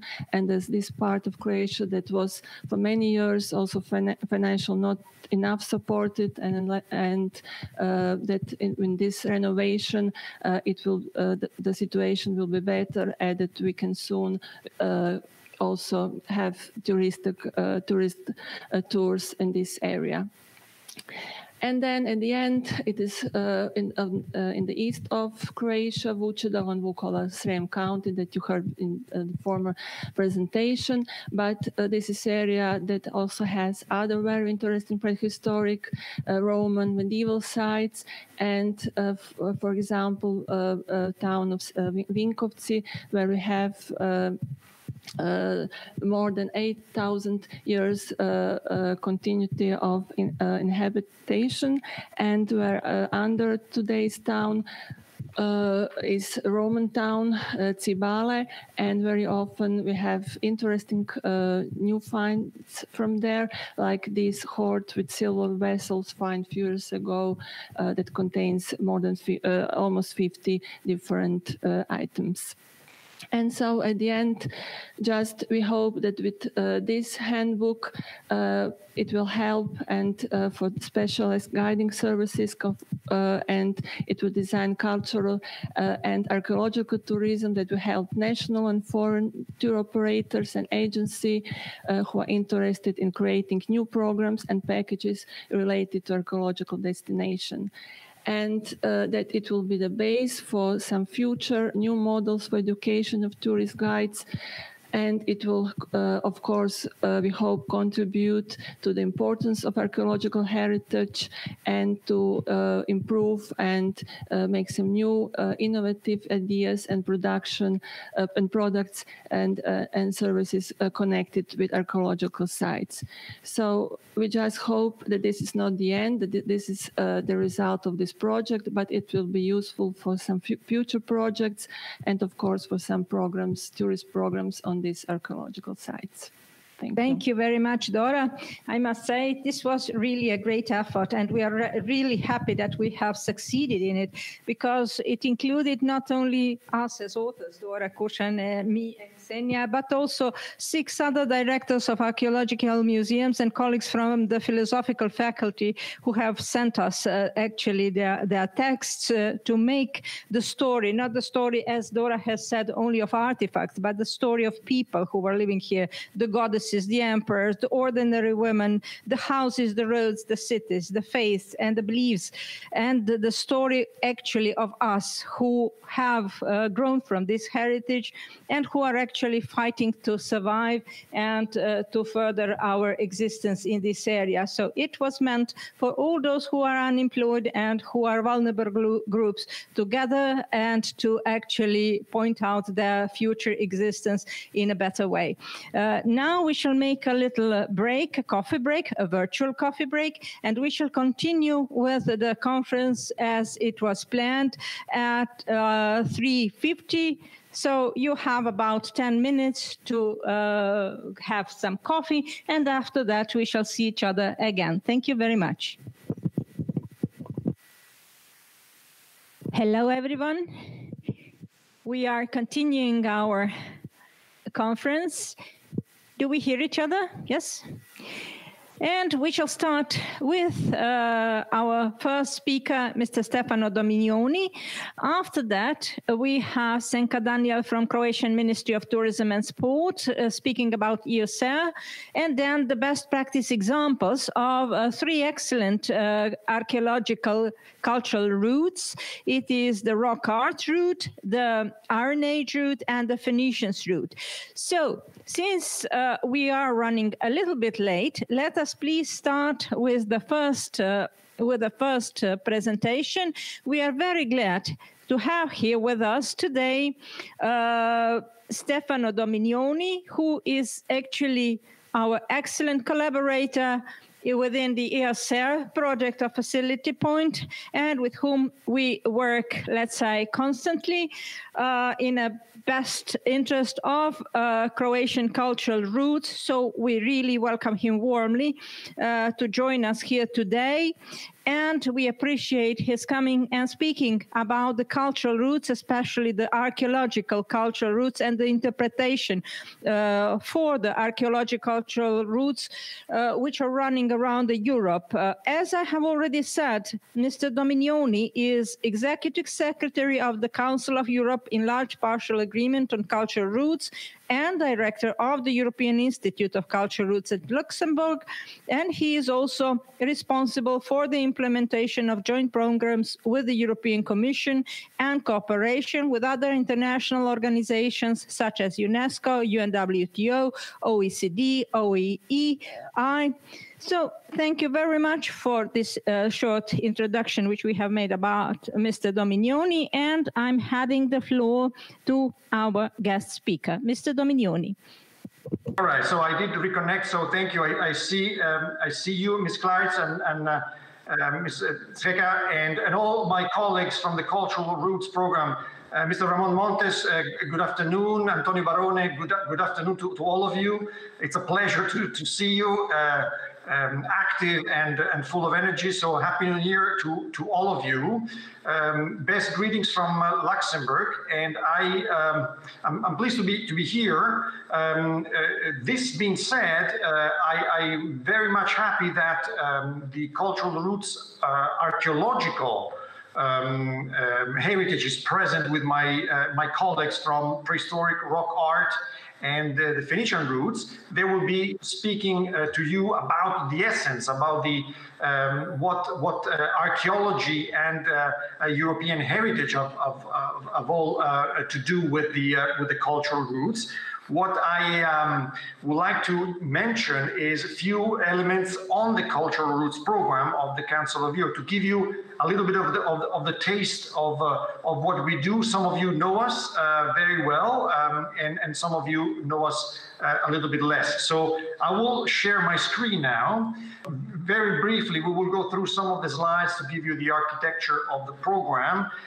Council of Europe is managing the Cultural Roots program for the benefit of all its member states. Of course, thanks to Croatia and the Ministry of Tourism, but also the Ministry of Culture and the USAIR partners, we have a spectrum of a large European membership in the Cultural Roots program, because the Council of Europe is a very pan-European organization covering the whole continent with 47 member states, founded over 70 years ago on the main core values of democracy, human rights, rule of law, but also cultural cooperation and intercultural dialogue. Its headquarters is in Strasbourg, but the Cultural Roots program is based in Luxembourg because of an agreement with the Grand Duchy of Luxembourg that is proud to host the premises of the institutions of the program. Launched in 1987, it's really a project of cooperation to show that we are all connected through heritage and our culture that is a shared European identity, crossing borders, crossing Europe and reaching beyond. Council of Europe, therefore, providing the institutional backing and institutional, let's say, identity of the program, and the European Institute of Cultural Roots providing advice, monitoring, and training and visibility for the program itself. 34 member states are supporting the program today. Croatia, as you can see, joined in 2016. We're very proud to show that the program is expanding. This year, new members will join. Last year, Sweden joined the program. 64 countries crossed by the program, 40 certified routes as of today, over 3,000 network members across the 40 certified routes in the 47 Council of Europe member states, but beyond. University network associated with the program, 10 institutional partners, UNWTO, UNESCO, and in 2019 the program was awarded the Carlos V European Award for European excellence. 40 cultural routes of the Council of Europe certified over the years in a variety of areas, in a variety of themes. Archaeology is a very important aspect of who we are as Europeans, where we come from. The Phoenician roots as one of the pillars of the program, along with prehistoric rock art trails. The Roman emperors along the Danube, the Viking routes, the megalithic routes. All these are very much linked to archaeological heritage, and a number of new projects are being applied to certification, such as the Iron Age route in the Danube. Cultural routes around thematic clusters: religious heritage, landscape, history and civilizations, art, architecture, archaeology, of course, and of course early Europeans. 3 types of cultural routes: linear routes, territorial routes, and reticular pattern. All of these are, to a certain extent, linked to our heritage and also our archaeology. I invite you to look at the website of the program: 7 languages, a database with interactive maps, newsrooms, a lot of resources and publications, detailed information on how to apply for certification, and a dedicated website to our joint program with the European Commission, Roots for You. Speaking of archaeological heritage, the Council of Europe is very much at the core of a European perspective on the protection of archaeological heritage, with the European Convention signed in 1992 in La Valletta.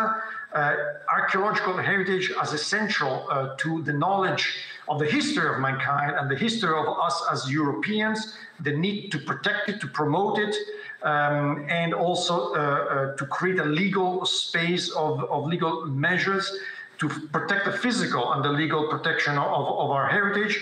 And of course, also the role of archaeologists in planning policies and the importance of education to promote public access to archaeological heritage and sites. All this is enshrined in the European Convention, signed, promoted by the Council of Europe in 1992, and signed and ratified by many European countries.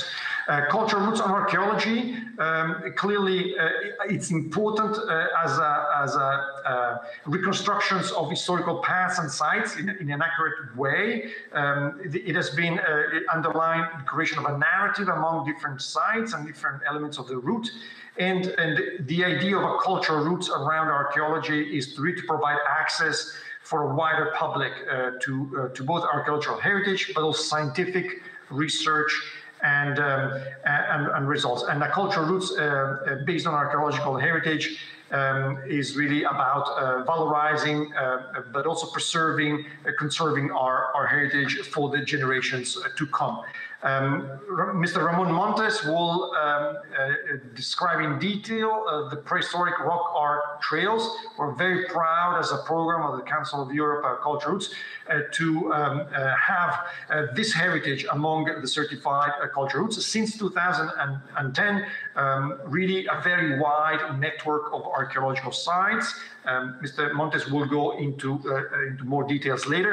European route of megalithic culture is also very much part of our heritage.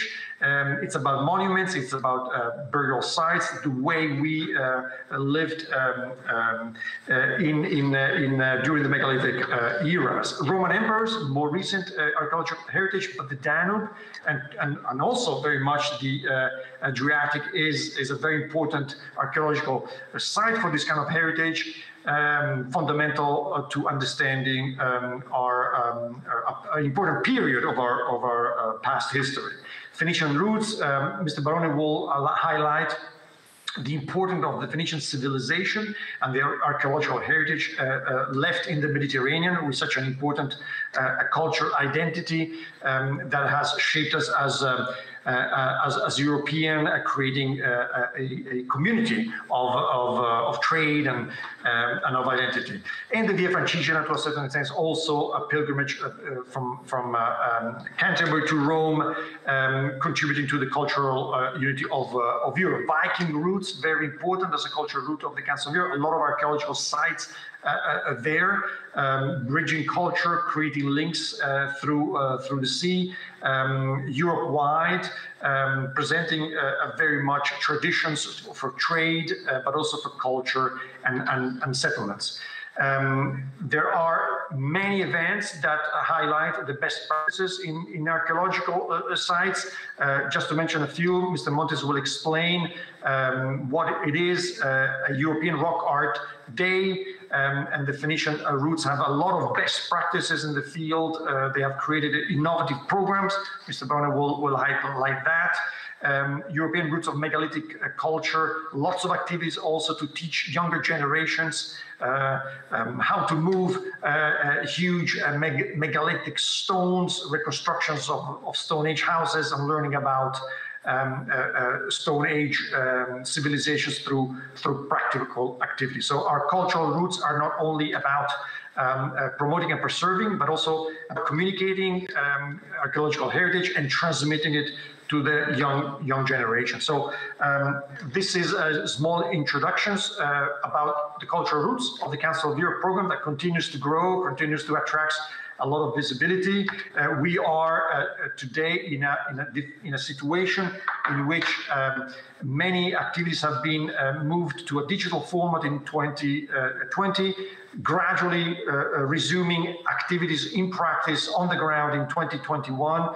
And we expect the cultural roots to be even more relevant in the years to come as cultural tourism, as cultural heritage practices move to activities of proximity, activities of authenticity, activities of culture-based experiences, and we expect the cultures to be more relevant than ever, complementary to the UNESCO World Heritage Sites activities. The cultural roots offer a different complementary perspective in a transnational, pan-European perspective to show that we as Europeans belong all to the same cultural heritage, and we share cultural identity. So again, thank you for the invitation, and I wish you now a good continuation of your conference.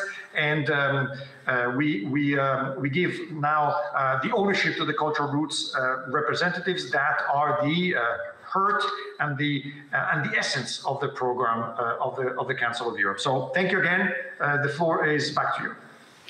Thank you very much for joining us. I do hope that we have here with us all our colleagues and partners from the USR and also from the USDR, since we have all invited them all, and the audience, virtual audience, is really huge. We are really welcoming them all because it is the fact that the time of cultural roots is coming, and this visibility of the roots is becoming even more relevant and even more important. Cultural roots are one of the priorities of USR, of the Adriatic-Ionian EU strategy, and this is why we here have today with us Senka Daniel, the head of the European Affairs and Policies in the division of the Division and Policies Division in the Ministry of Tourism and Sport of the Republic of Croatia, who is also the pillar coordinator for the TSG4, or the pillar for sustainable tourism and culture. So I'm welcoming Ms. Daniel to present us the role of our strategy and our pillar connected to the cultural roots and the cultural tourism. Ms. Daniel. Thank you, Vlasta, for the introduction.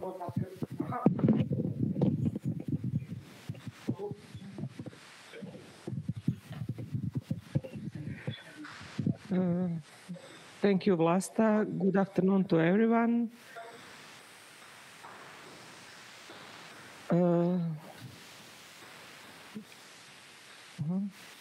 Just a moment. I will try to share the screen.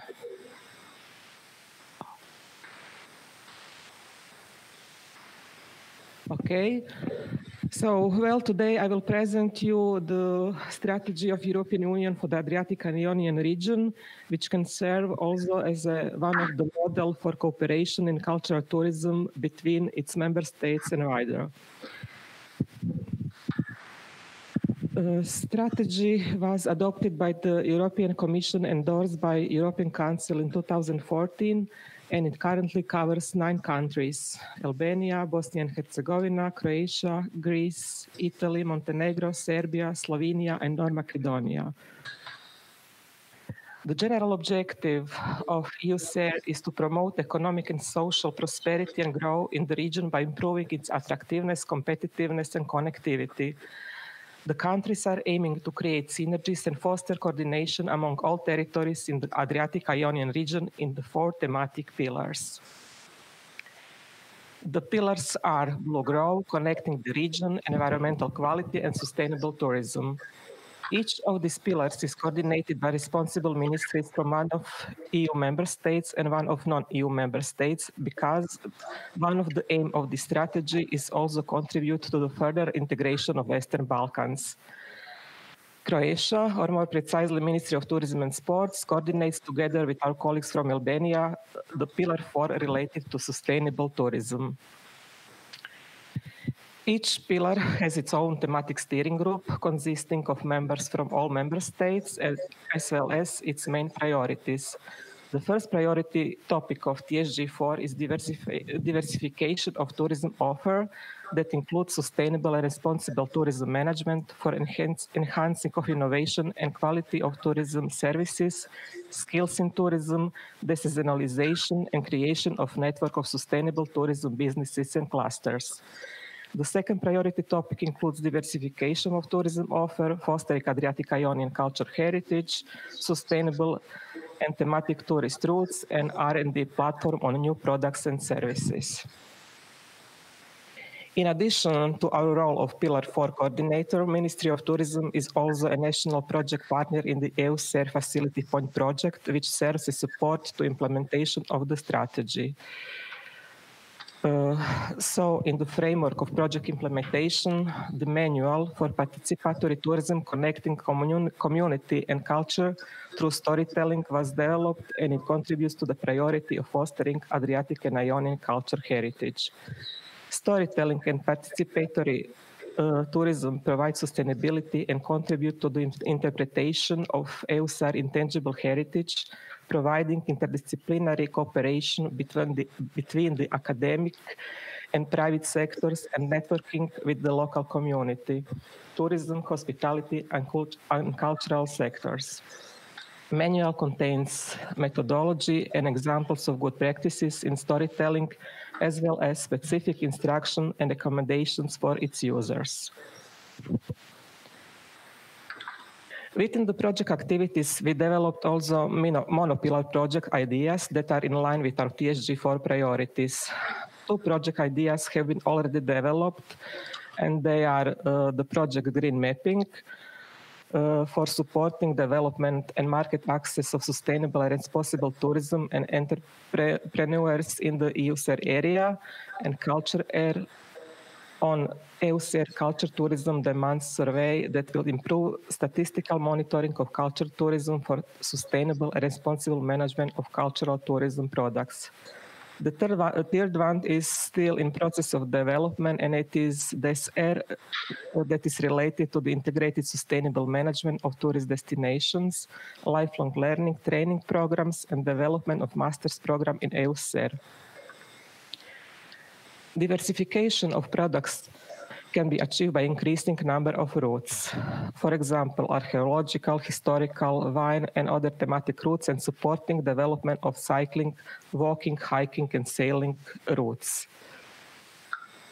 TSG cooperated also closely with European Commission and Council of Europe in the project Routes for You, with the aim to enhance regional development in Adriatic-Ionian, Alpine, and Baltic Sea and Danube regions, enhancing through the cultural routes certified by Council of Europe. TSG members selected within the Routes for You project further development of the olive tree route and creation of Roman heritage route. And for example, our colleagues from Danube strategy, priority area 3 related to culture and tourism, choose for a Routes for You project the Iron Age route and the Cyril and Methodius route. As a result of cooperation with the Council of Europe, we organized also the workshop on cycling, tourism, and cultural routes in October last year. And now is in progress identification of partners for the Roman heritage route for establishment of legal network, and the olive tree routes has 26 new members in Greece, 31 in Croatia, and 24 in Slovenia. The next steps in implementation of strategy will be development of the further 4 projects ideas. The first one will be project ArhCulture routes for development of sustainable and thematic macro-regional routes. The second one is cruiser for expanding of tourist season to all year round through special interest tourism or mainly cruising tourism. The third one is air product strategy or strategy for supporting smart, participative and high quality destination management able to respond to dynamic challenges fastly and cost effectively. And finally, the last one will be project Living the Sea 4, related to digitalization of the EUSER cultural heritage of fishing traditions and fish industry for creation of virtual touristic points of interest in EUSER. So, and what is our future like? So we will strive for green and digital transition in accordance with European Green Deal and digital agenda. So thank you. Thank you very much, Mrs. Daniel. It was a pleasure hearing how EUSER is taking care of the cultural tourism, cultural routes, and also stimulating the interpretation through this excellent, manual for storytelling, interpretation, participative interpretation in tourism. This is also very important for the new tourists, for the new model of tourism, which is expected after the COVID crisis and which we are striving for. So now we have another excellent example of the cultural routes, archaeological cultural routes coming from Spain, which will be presented by Mr. Ramon Montes Baquen. I'm so sorry if I'm not pronouncing this very well. That's right.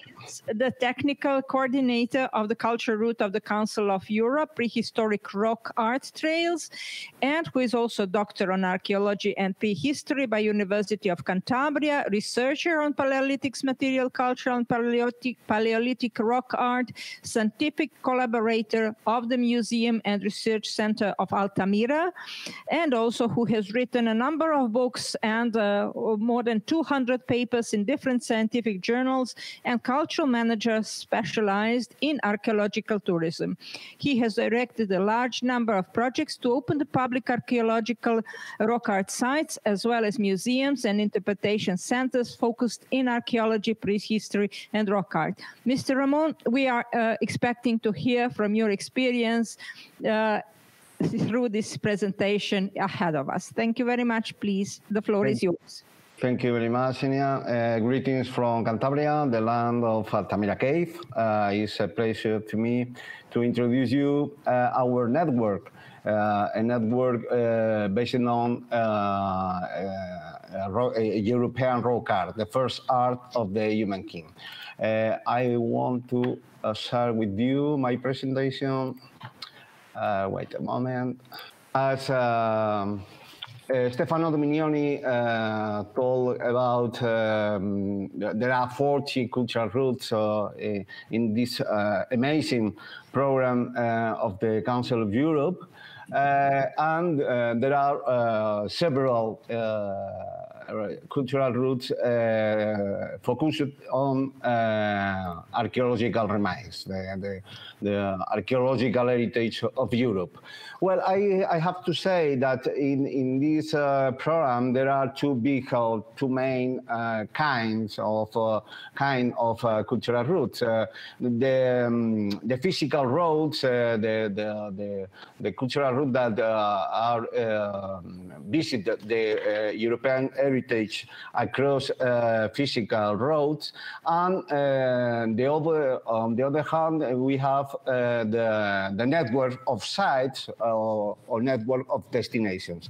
All the archaeological cultural routes are networks of archaeological sites really, and include archaeological sites and parks, museums, interpretation centers, reproductions of rock art sites or archaeological sites, etc. Well, in our case, we present the first art of the Europeans. Is the longest heritage of Europe since 24,000 years ago, and practically to nowadays, prehistoric rock art is expression, or human expression in all our landscapes across Europe. Well, we are council. We have the mention of cultural root of the Council of Europe since 2010. As I said, we are a wide network working together to develop and promote the archaeological tourism in Europe, especially in the sites with rock art graphic evidences, which are located in rural areas principally. It's important, this question, because our main work is being developed in rural areas. It's in our aims. You can see that is one of our principal aims. Well, we have 9 sites or areas registered in the new UNESCO World Heritage List. Prehistoric rock art is very important for Europe in the UNESCO World Heritage List. As you know, Lascaux, Altamira, Valcamonica, there are several places with these declarations. Well, this is the aims of our network, and as you can see, that basically our main object is the study, conservation, and dissemination of the first artistic evidences in the states of the Council of Europe. I have to highlight the 3 aims to foster improvements in the quality of the visitable rock art destinations, through the continual training of management guides, wardens, and monitors, and by upgrading the facilities, total accessibility. It's important designs, and it's and connect very well with the main object of your work in the project. In tourism, our aims specifically are promote the construction of the new European sustainable cultural tourism from bottom to top. It's important to us because the local population we consider must to have a special role in the management of the archaeological sites. In our case, the rock art sites, and it's important to take in account these populations in order to develop all the things around the tourism based in our sites. Well, we, as I said, we work especially in rural areas, supporting the rural development in the region where, particularly because rural areas are the regions where the first art of humankind has been preserved, no? As and is an important part of the local identity in many cases. Well, we have several activities around the year. The main probably is this one, is the European Day of Rock Art inside of the European Heritage Days, and we are very proud of this event. Well, this is the evolution since 2010, when we obtained the cultural route mentioned, the evolution of our network. Currently, we have 155 destinations, rock art destinations. We consider probably we are the largest network of archaeological destinations in Europe. We have 44 full members institutions from 8 countries, with 20 collaborators entities, principally universities and research centers. 11 countries represented in the regular activities we have, and contact with all the places declared UNESCO World Heritage in Europe. Well, this is the distribution of our destinations. As you can see, there are 8 countries: Portugal, France, Spain, Italy, Norway, Azerbaijan, Georgia, and Finland. The countries where rock art are well preserved, and there are destinations open to the public. It's important to highlight that we have only rock art sites open to the public. This is the distribution and the list of sites organized by countries. Well, some examples very fast. Chauvet 2 in France, of course, Lascaux Cave, the archaeological park of Ariège in the south of France, one of the main regions with rock art in Europe. Gargas Cave and Esplora Interpretation Center in France. Of course, Valcamonica in the north of Italy, one of the major concentrations of rock art sites. Altamira Cave is a reference for all of us. Tito Bustillo in the north of Spain, very near than Altamira. Campo Lameiro, the archaeological park of Campo Lameiro in Galicia. In Portugal, we have, of course, Vale do Coa, one of the most known destinations of rock art in Europe. In the Mediterranean area, Valtorta Gasulla in Comunitat Valenciana in the Mediterranean part of Spain, and in Andalusia, Dolmen de Soto. And in Finland, we have 2 important destinations, Astuvan Salmi in the region of Mikkeli town, and Salakallio in the Lauka town, in the center of Finland. And in Georgia, this wonderful place, Gobustan, with amazing museum and an excellent rock art area in open air. Well, we are working in different aspects, but probably the most important in relation with your topic is the work we have around training for the guides and the staffs who manage the rock art destinations in Europe, values and attention to the public. We organize now every year, normally in 2 or 3 years, we organize a special event for all the guides who works in the European rock art destinations in order to improve the knowledge of these people, and in order to increase the quality of our services in relation with this important service. In our certification of quality, we include these two elements, 6 visits and activities. We have 14 good practice about the provision of service during the visits, either free or guided, and the different activities that are carried out at the rock art site. And in personal, other 7 good practice related to the training, qualifications, and appearance of the staff working at the rock art site are 2 important things in relation with the quality standards we have in our destinations around the Europe. That's right. That's all. Thank you very much. Thank you very much for this excellent example.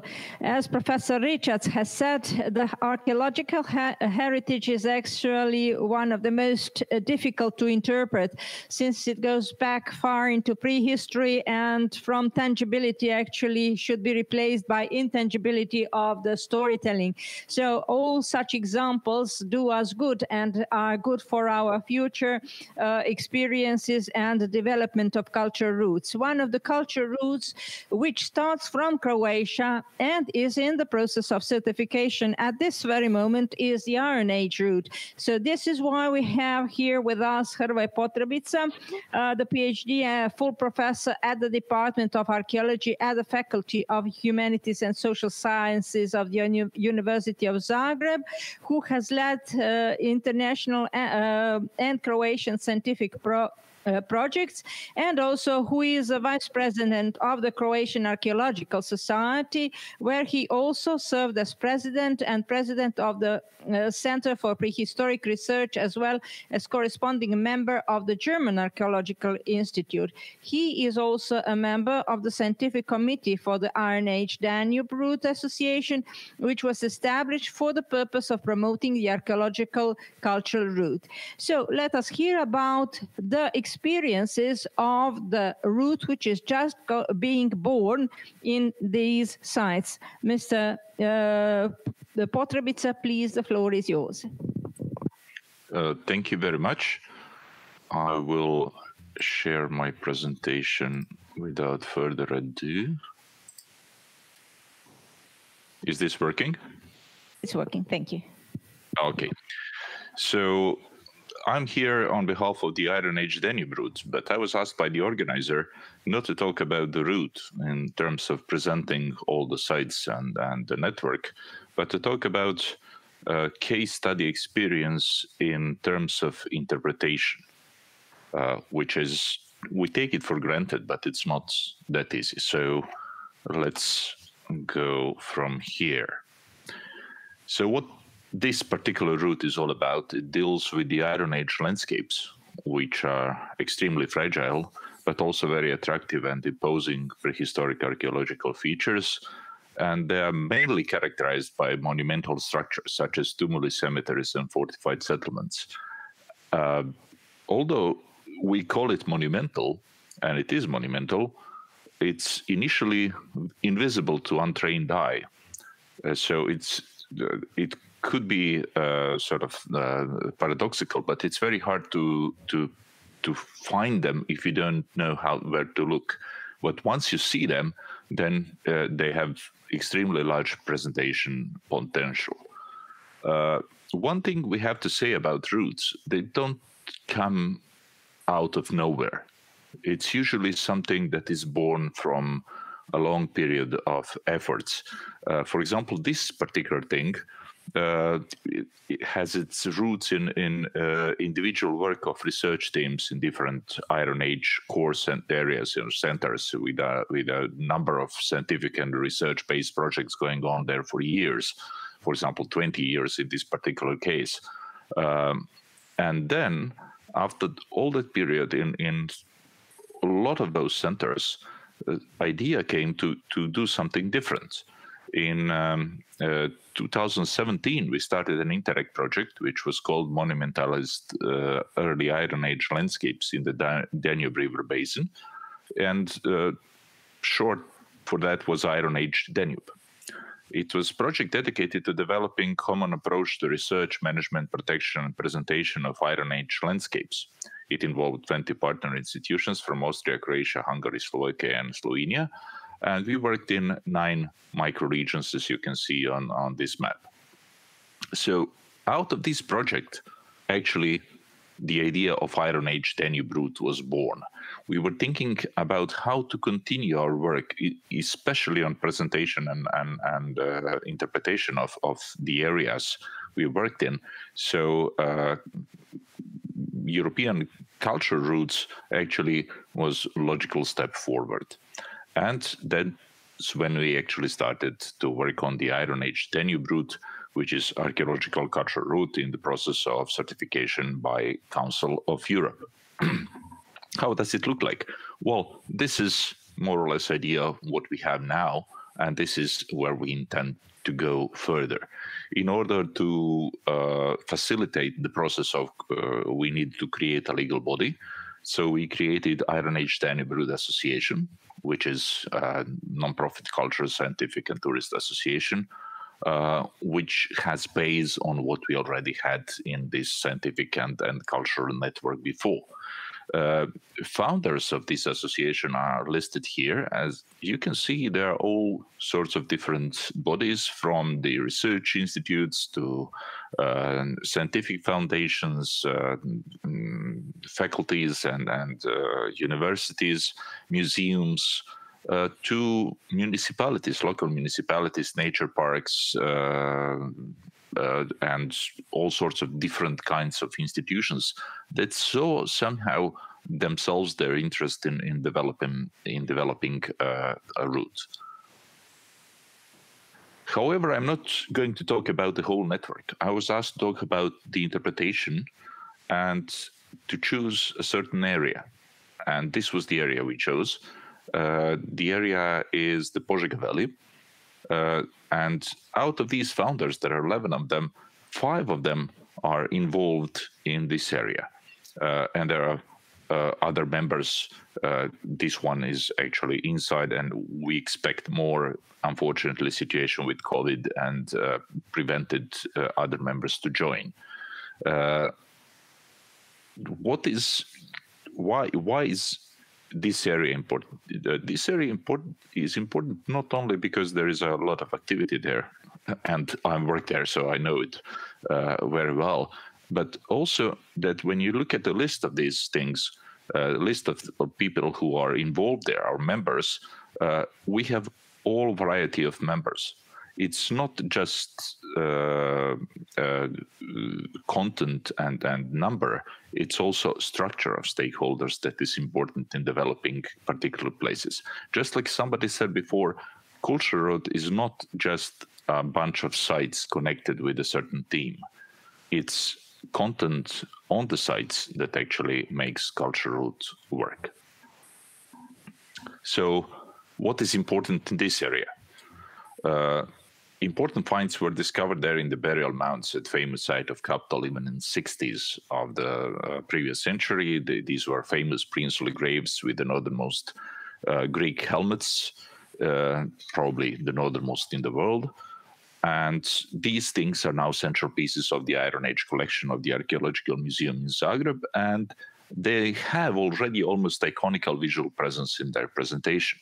So we start from somewhere. We do have some sort of visual identity. In the last 20 years in this area, we continue to work on this site. We discovered a lot more. We have the richest Iron Age grave in Croatia and probably the only double Iron Age princely grave at all. We discovered highly organized, almost urban settlements, which is extremely rare in contemporary Central Europe, especially in the age of, let's say, 6th to 4th century BC. And within that settlement, on one particular place, we discovered possibly the only wooden remain of vertical loom in the Iron Age Europe. Bethany will love it. At one point in our scientific work, we switched our discourse from site-oriented to landscape-oriented, because we realized that even in this small area, this valley surrounded by mountains, it's not about sites, it's about landscape. It's about the whole area. There are no gaps between sites. It's just something we don't see. So when we switched our discourse and tried to implement technology to see this landscape, we discovered other equally exciting sites. For example, this thing here, which is similar complex, just 6 kilometers east of Kaptol, a site called Kagovac, and a lot of other hill forts. And what we know, it's just the beginning, because it's heavily forested area, and all these sites are in this 34 square kilometers, which is covered by litter, because we don't see it otherwise. So we are dealing actually with sunken landscapes, not only sunken because of they're under the soil or heavy vegetation, so we don't see them, but some of them are sunken in time. It means that people continue to live in this area, and we usually have perception of cultural heritage as something immovable in time. So everything that happens after a certain period of time, we call it destruction, deterioration, or whatever. People are living there. They're living there now. They're changing the landscape. And some of the things we are searching for is buried under the layers of life, not of destruction. So what do we know? We know that we acknowledge that there is immensely valuable and important archaeological heritage out there. But the question is, what do we do with it? Now we know it's there. There are several different approaches. For example, scientific approach, which is research aspect. This is what we have been doing for 20 years. So our knowledge increased immensely, but it has its limitations. Then we have protection of sites and areas. We are trying to protect these sites from development, from destruction, from looting or other things. So there are legal aspects, the Valletta Convention, as well as local legal framework, which we are trying to improve to protect these sites. But I'm not going to talk about that either.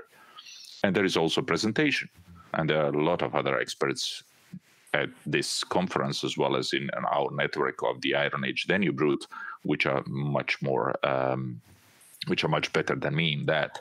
So I'm not talking about museology aspects. I will try to tell you a small story about the interpretation in this particular area. Just like my predecessor said, it's a rural area, it's economically challenged area, it's rarely populated area, and it's also area with no experience in tourism whatsoever. More or less nothing before this. So when we get back to the archaeological heritage and we want to preserve it, we know we have to make it important and relevant to people other than us. And interpretation starts when we realize that there is story to be told. And we know that in this case, archaeological heritage or the Iron Age landscape is inspiration. This is ground on which we will build our story. But who are we talking to? And who is talking? These questions have to be addressed. So we have to go one step back and to think about who owns the heritage, who are the heirs of the heritage. Because if we call something heritage, there must be heirs. There must be people who owns it, not in terms of legal ownership over the field or the monument, but who thinks it's their heritage. Sometimes, more often than we want to admit, science, administration, management is actually hijacking heritage from its heirs under the excuse of protection. We are keepers, you don't know how to do it, so we'll keep it for you. We'll manage it. And the result of that is alienation. You have this thing, us and them. You have people who are living in the area, who own the landscape, and then it's them, it's us who are coming to the landscape after the cultural heritage. And it usually translates to your things. This is how they see us. This is how they see this heritage instead of our heritage. So what do we need to do? Well, first, we need to get involved. We have to go into the landscape. Not only spatial landscape, but also social landscape. We have to go among these people. And our basic role actually is to enable heirs to tell stories of their heritage. So how do we start?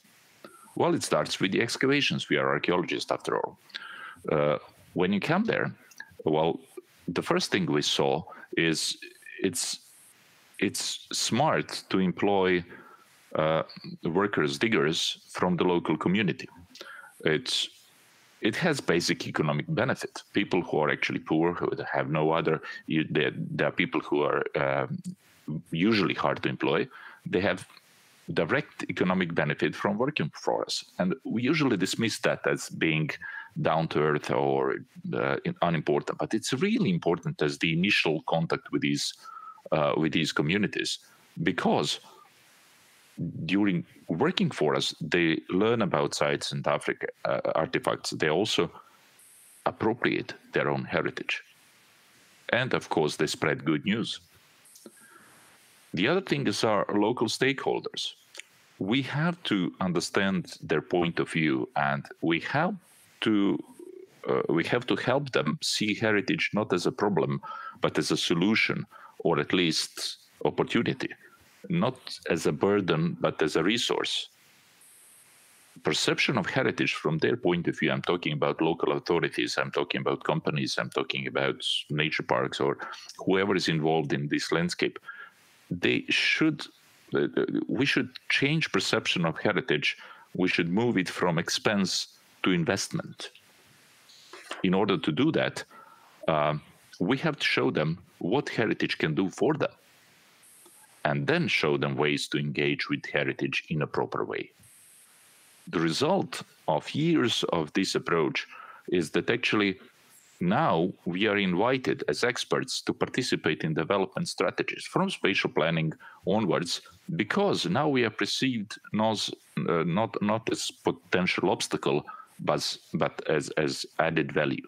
For example, in this picture here, you can see it's not what we want. We excavate somewhere in deep woods, and we know we are the only ones who know what is going on.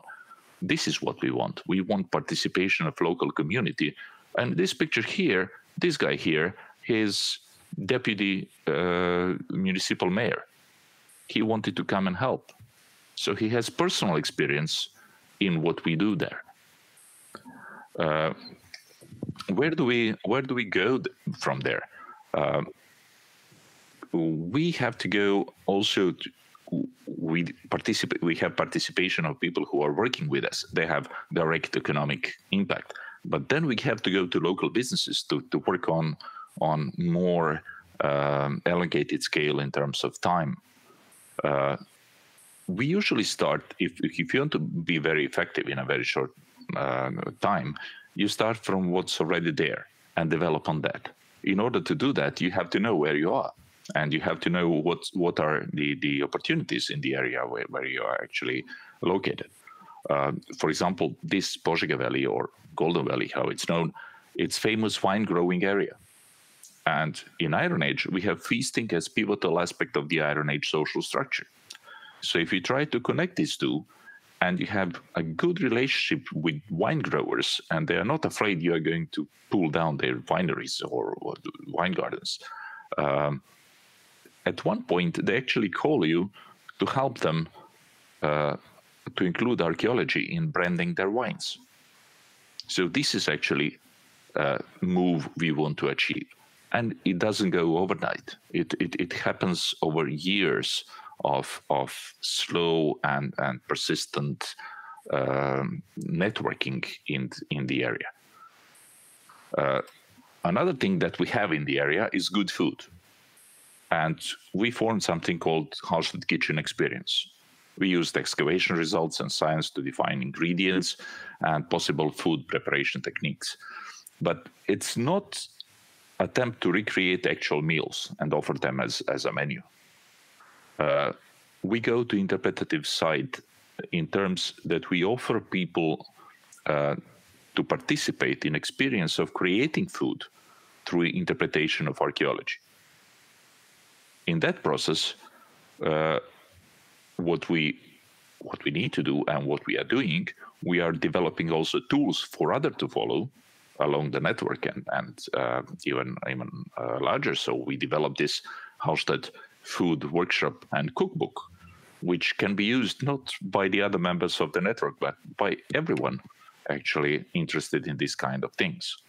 And of course, we work with these people to create a product, a good tourist product like this voucher, which is Hallstatt Experience Dinner, which you can buy on every site within which now you can buy it on several places. But when network goes in full scale, you would be able to buy it with every member of the network and go there and enjoy your Hallstatt Experience dinner as a specific branded product, specific and branded for the cultural route. Of course, we are in the middle of the Papuk Natural Park, so we have natural beauty of the area in combination with the recreational activities. Our aim is to have every site included, and some of them already are, in already existing network of official hiking and cycling routes. We don't want to invent something which wasn't there before. Now we already have these cycling tours. We already have these hiking tours. We just want to implement it in our network. So we will connect these routes with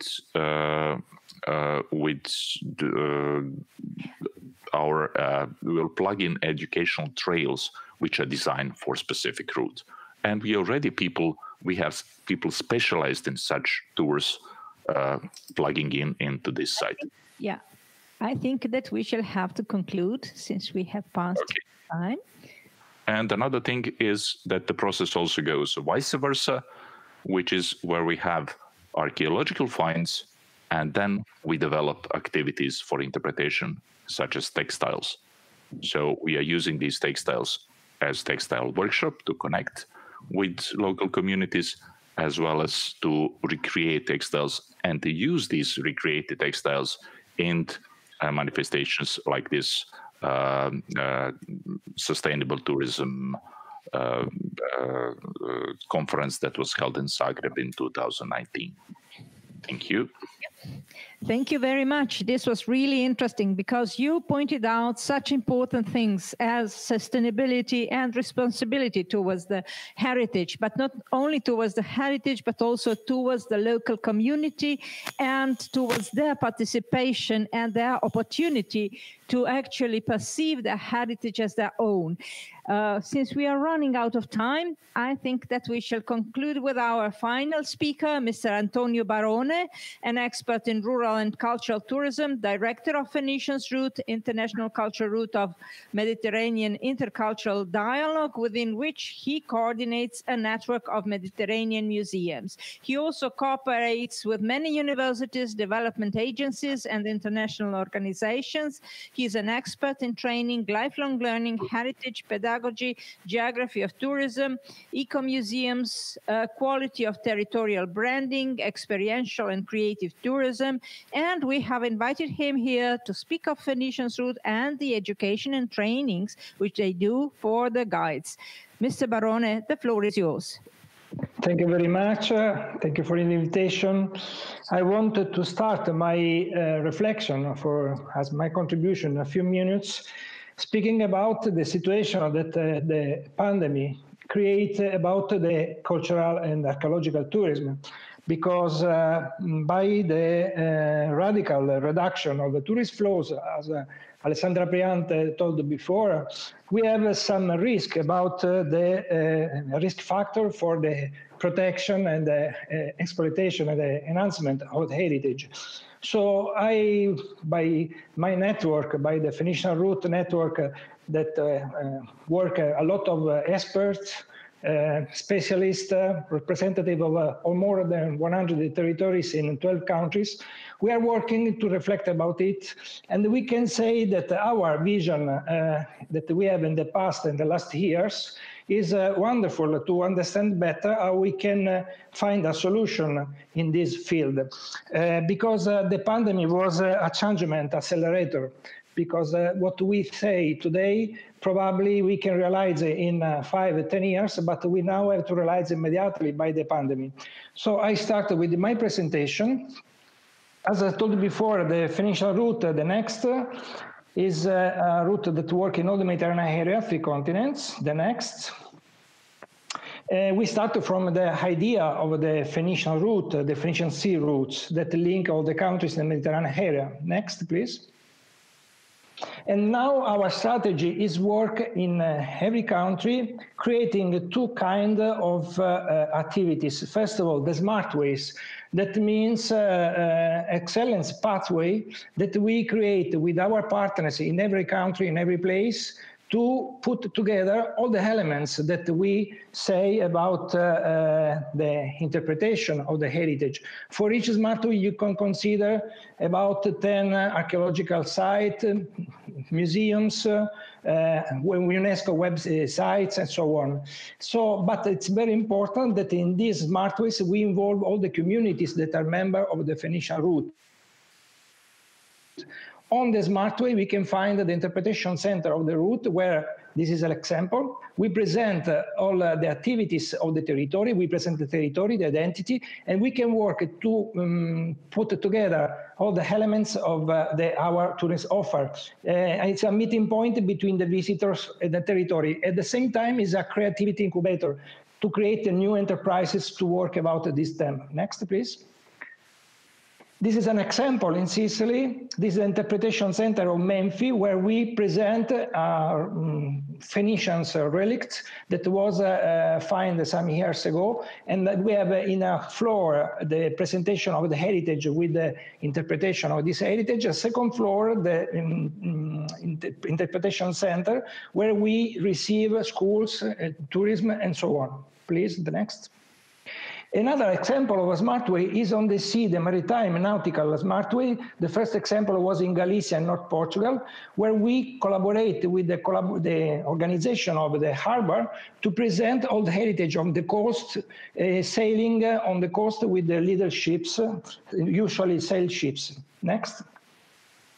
But at the same time, we collaborated since 10 years with the Sicilian regional superintendents of the sea to create networks of underwater heritage, because most part of our heritage, archaeological heritage, is under the sea and not on the land. So we are creating an European network, part of the Phoenician route. The next, please.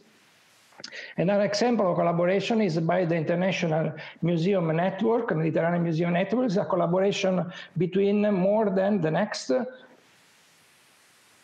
16 museums in 8 countries. The first step was the creation of links between the Archaeological Museum of Naples, the network of Iberos sites in Spain, and the Arheological Museum of Zagreb.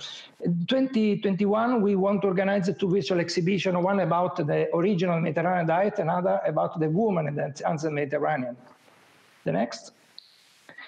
An example that was mentioned by Professor Dr. Dominioni is the Route for You project, where we link together museums, 20 museums in 3 countries to create the base of these routes that go from Sicily to Greece. It's practically the strategy of EUSAIR about the cycling tours. The next.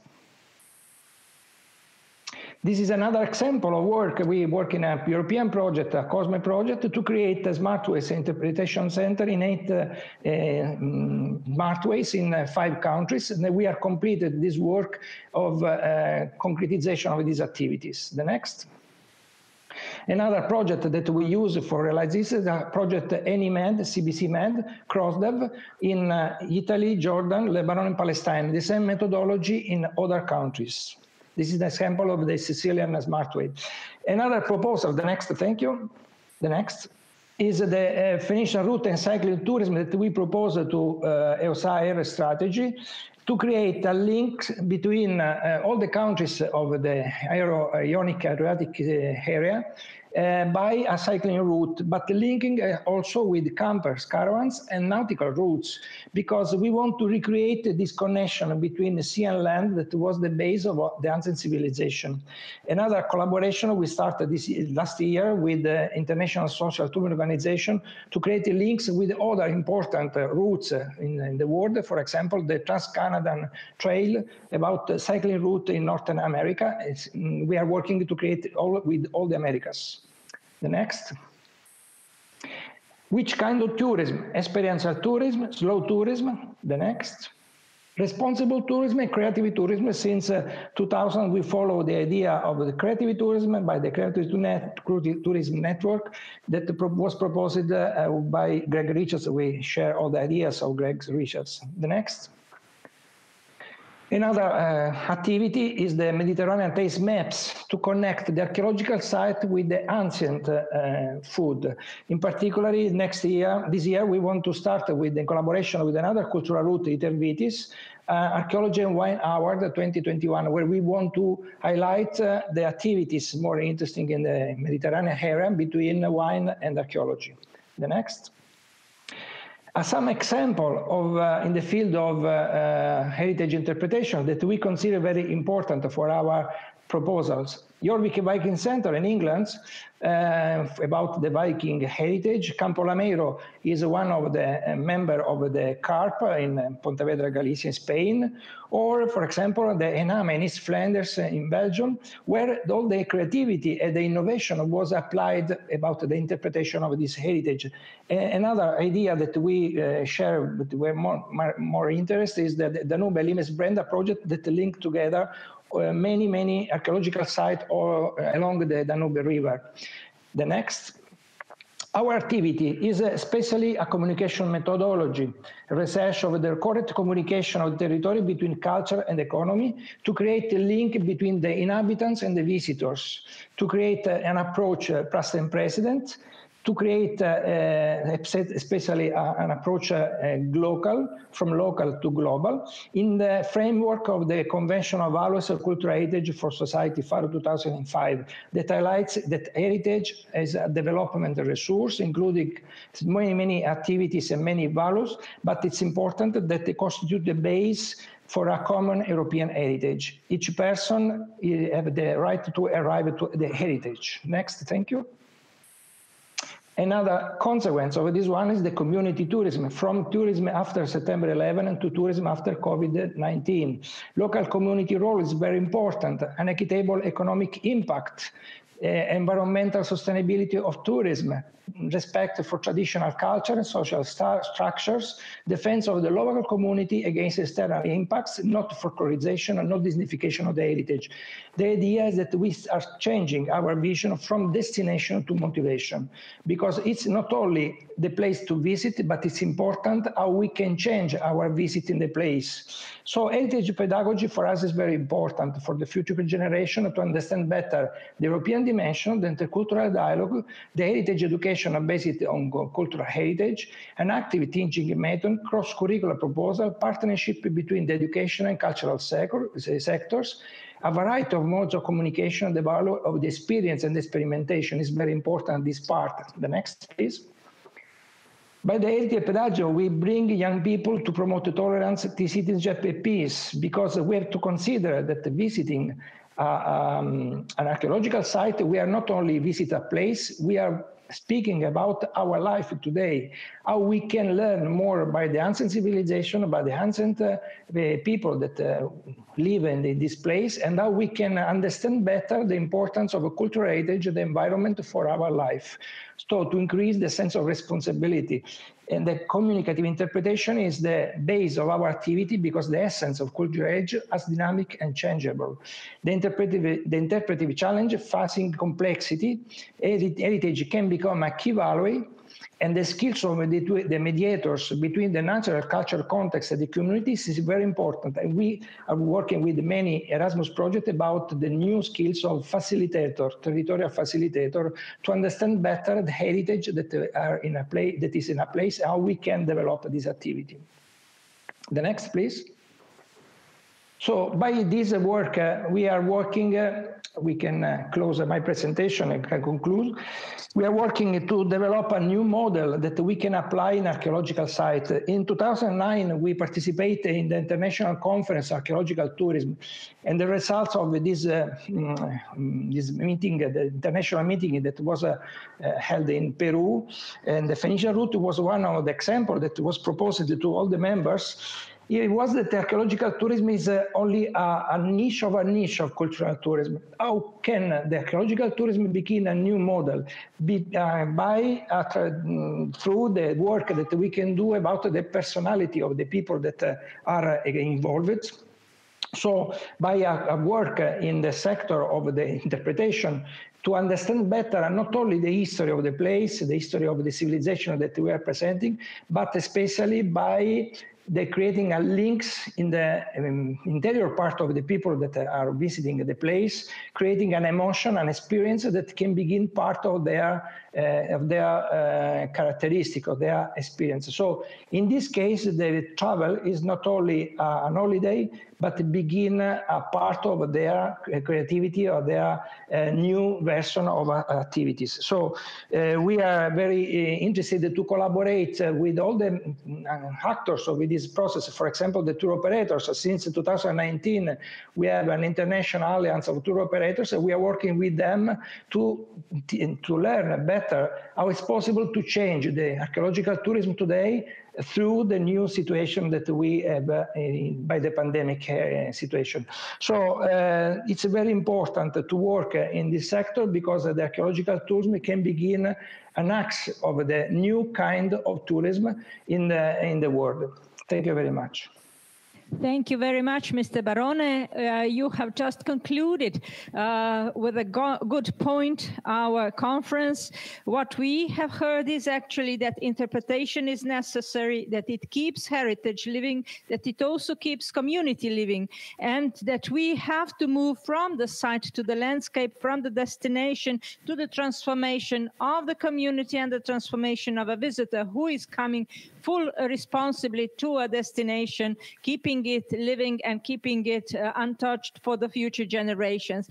Herewith, I would like to thank to all of you who have responded to our invitation, especially to our eminent speakers who have really given us an excellent insight into a tourism situation today, and also cultural tourism, archaeology and tourism.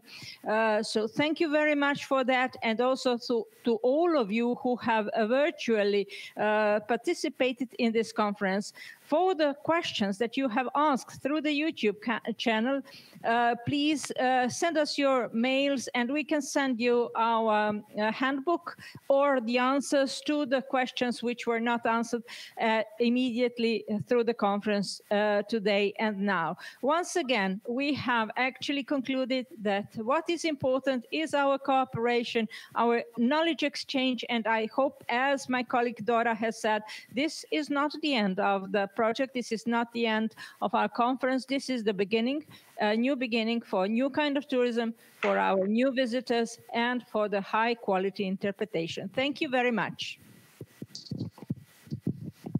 Thank you.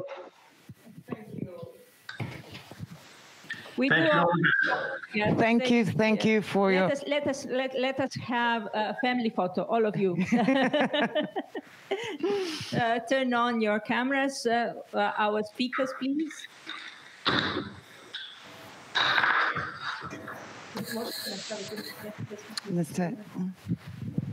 Just a second, please. Just a second, please. Thank you all for the inspiring afternoon, for all your presentation. I think that we all enjoyed and learned a lot from you today. And we are looking forward to our future collaboration on other projects, of course. Thank you very much. Thank you. Have a nice day. Thank you. All the best. Stay safe and healthy. Thank you. Bye-bye. Bye. Goodbye.